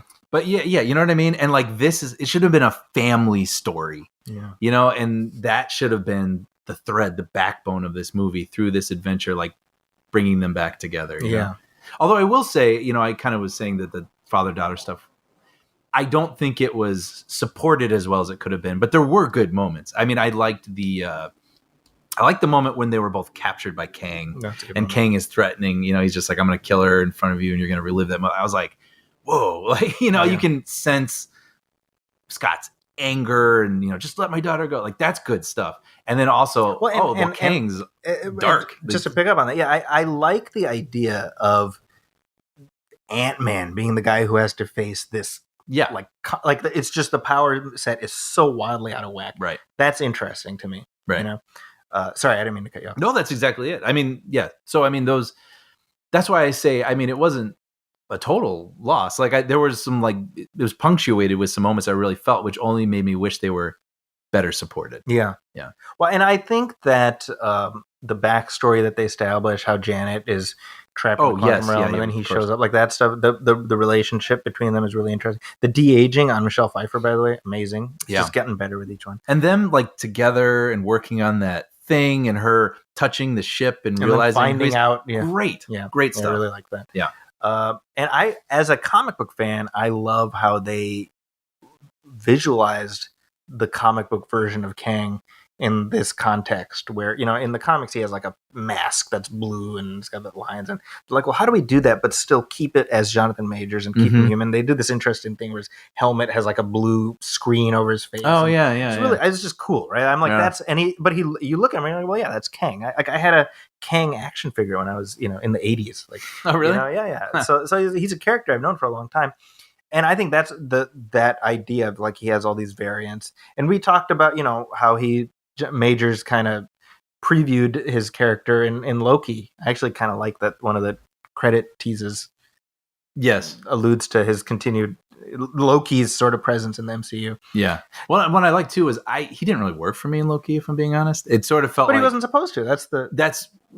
Yeah. And that's what I like now, knowing that there are like a ton of them and they're very different. Right. And, yeah.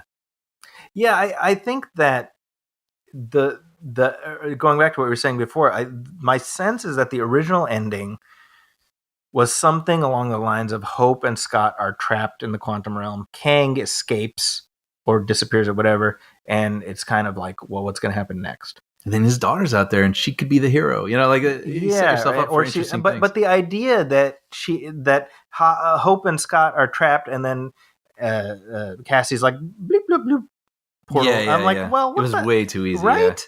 And that's so odd to me because I'm like, just from a from a dramaturgical point of view, I'm like, I mean, Kevin Feige's a smart guy. Mm-hmm. He had to have known that, you know, like that's what's odd to me. Like there's certain narrative steps that Kevin Feige and all the people who work with him have been very smart about sidestepping. Mm-hmm. And so it felt very sloppy. Yeah. You know? Yeah. Agreed. Just because this is the place to do it. This is a complete tangent. But there's a lot of time spent with Michael Douglas driving one of the ships, and there's this weird organic component to it where it's like goo. It's like goo controls. It like covers your hand. Yeah, you're like sticking your hands into like goo jello tunnels, you know, basically. And I was like, oh, gross. Okay. And then the other action happens, and we cut back, and he's like in the goo controls. And then they cut back like a third time, and he's still driving. And I was thinking about what his hands must feel like, and they must be like pruned, like he was in like being in a bathtub. I was like, I'd want my hands out of that goo by now. Yeah, it's pretty nasty. Well, actually, speaking of quantum shenanigans, what did you think of Bill Murray being in this?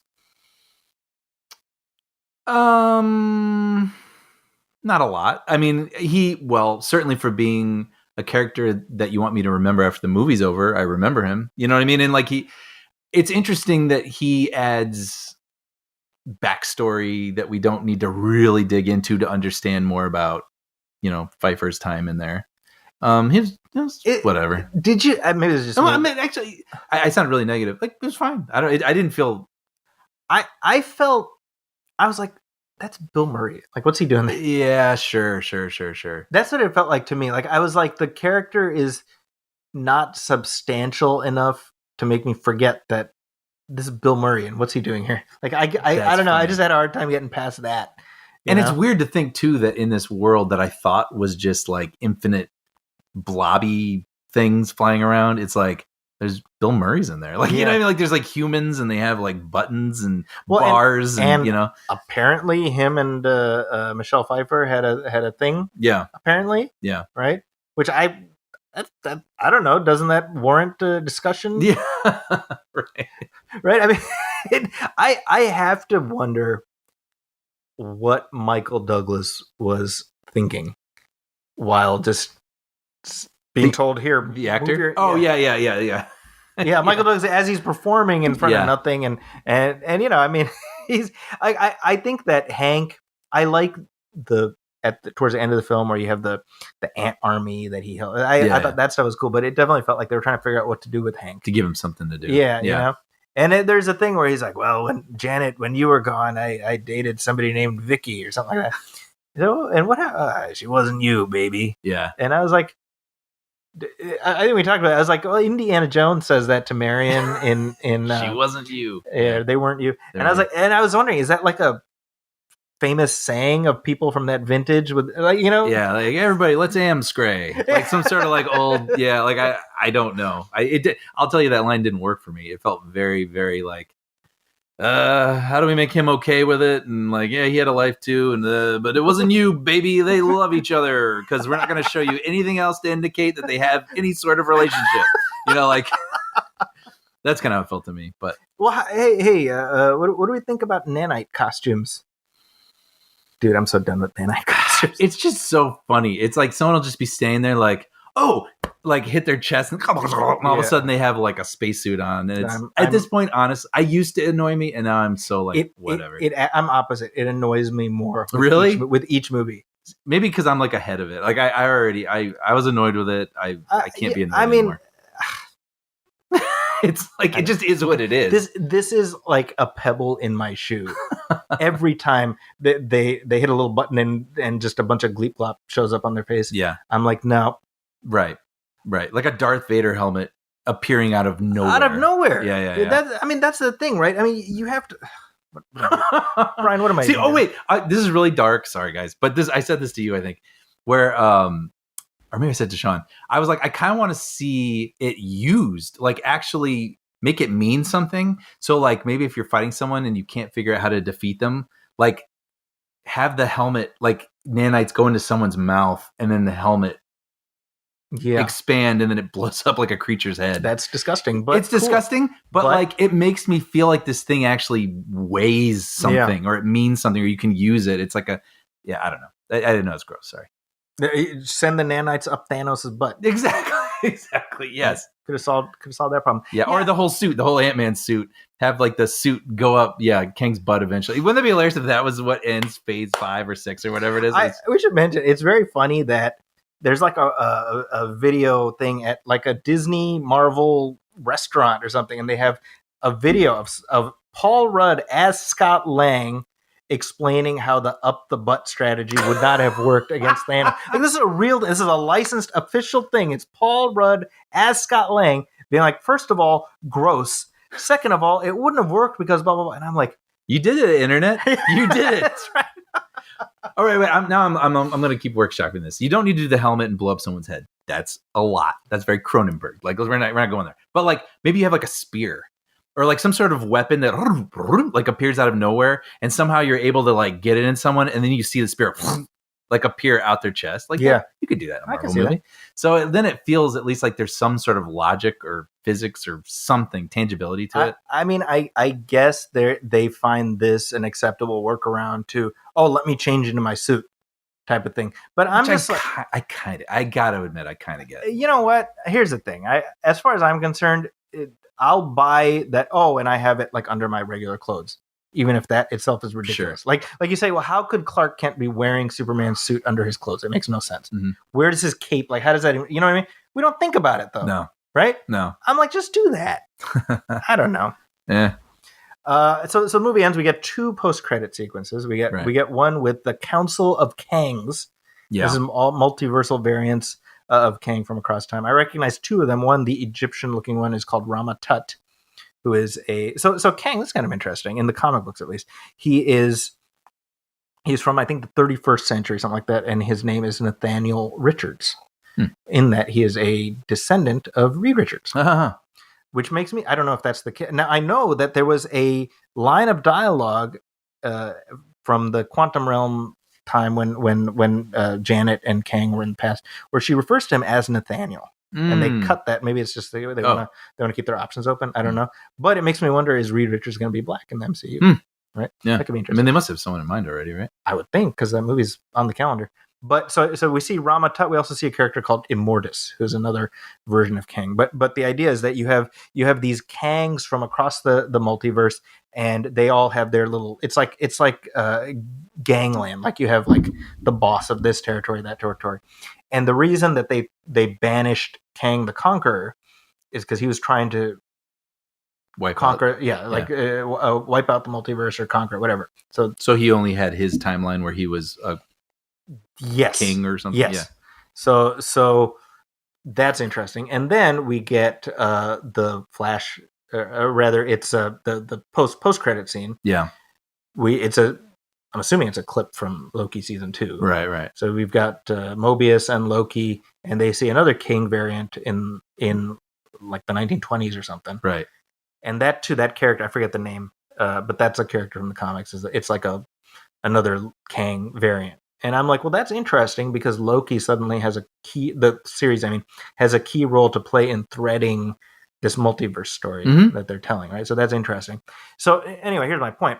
The movie ends, and it really is like, all right, well, let's see what happens next. Mm-hmm. Yeah. In terms of the saga. But I think it does a disservice to the Ant-Man character, and that can't help but be a disappointment. Now, related to this, they are in fact releasing the Scott Lang biography. Oh, really? As a book and an audiobook. So the actual he's reading Paul Rudd? Yeah. I'll listen to that. So we hear it in a little bit in the film. The last chapter or whatever he reads is so funny. It's really funny. Yeah. So that's going to be an actual book that is in fact coming out. I wonder who wrote it. Yeah, right? Scott Lang. I did like the ending where it goes back to his happy bop down the sidewalk, and he's like, "Well, everything worked out." Or did it? Right? Yeah, and then it's like it really worked for me. It made me feel uncomfortable. The music sort of gets dissonant, and his face kind of sinks, and he's like, "Wait, we did solve it, right? Oh well." And then he like he's going like that cracked me up. So where did you land with this movie? I mean, this was an interesting one for me. I don't know it's like a thumb. It is like kind of a thumbs up with an asterisk, which is the asterisk being, well, let's see how the rest of this saga shakes out. I feel as another episode in the Marvel TV show, as another chapter, like if you're ever going to watch all 100 of these sometime, like you're not going to hate it. But like, I also feel like as a movie, I don't know that's entirely successful. I think that's fair. Like on its own. Yeah. I think if you were taking a friend who's like, oh, I don't really watch Marvel movies, but I like Paul Rudd. I want to go. I want to watch an Ant-Man movie. Like, I don't think this feels like a complete experience.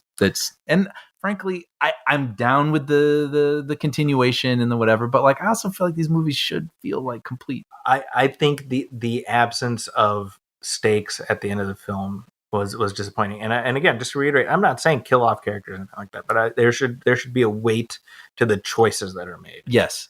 And maybe that's what I'm saying. It doesn't need a cliffhanger, or it can have a cliffhanger. That's fine. It doesn't feel like it has to have an ending for your friend who doesn't know these movies. But like, I have to feel like I did go on a journey, and Scott and Hope experienced something together and came around and learned something. And I wish I felt more. Like maybe they've had a falling out as this movie. That's what I'm feeling. Like with he's distracted by these other things. I mean, you get that with his daughter a little bit. But you could. The movie certainly doesn't imply that, because me and Hope were great. And I'm saying with him and his daughter, because she's at odds with him a little bit.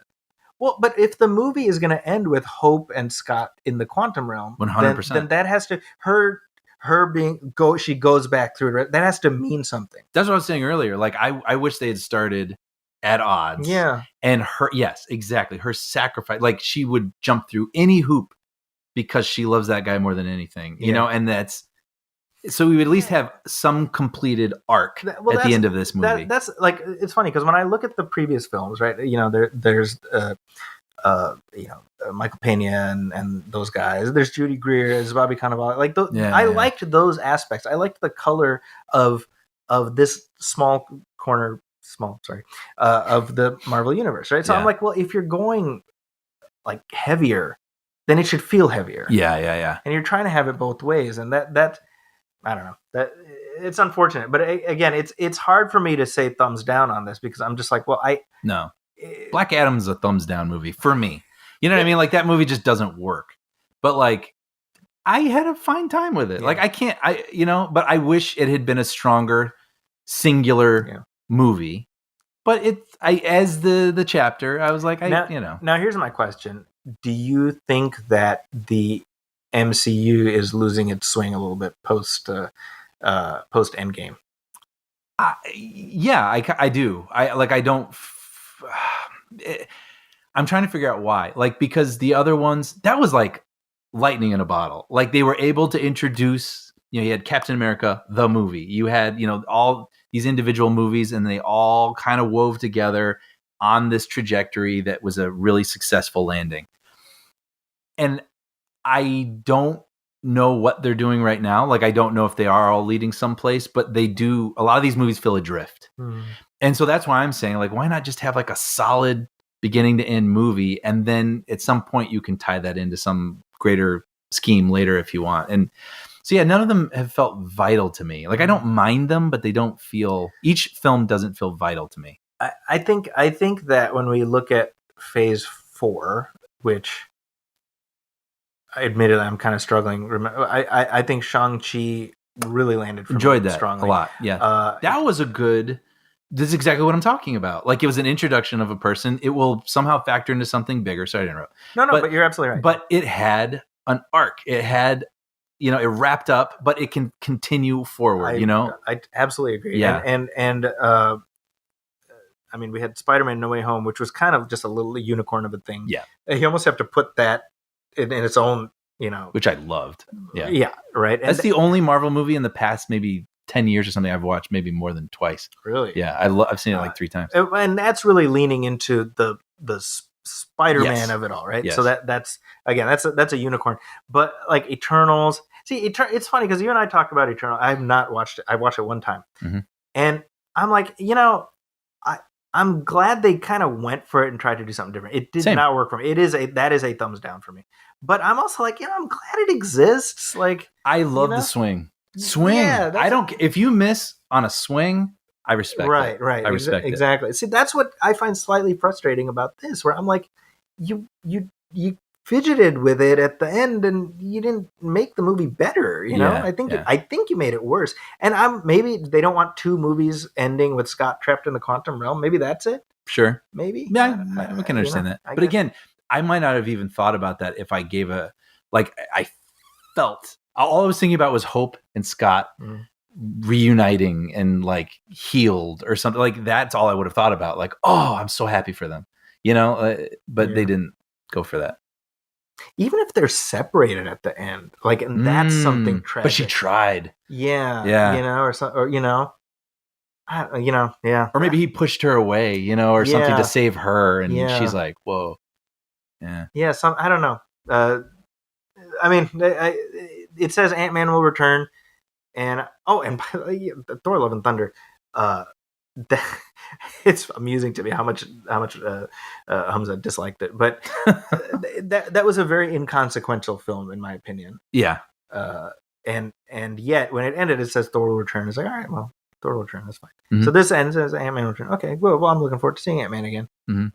But I'm like, I want to feel more at the end of these than I'm looking forward to seeing them again.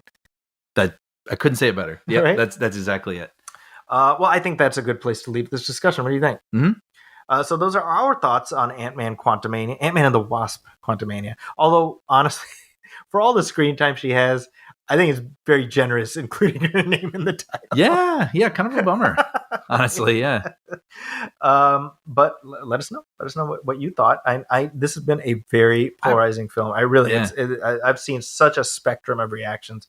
Well, I was gonna say I enjoyed talking it out with you. You're helping me verbalize things I was kind of feeling, and it's been kind of fun to reckon with it and just sort of see how I actually like. I know kind of how it made me feel, but this has been a fun discussion, and we've waited long enough to talk about it. There is that also. So let us know your thoughts on the film.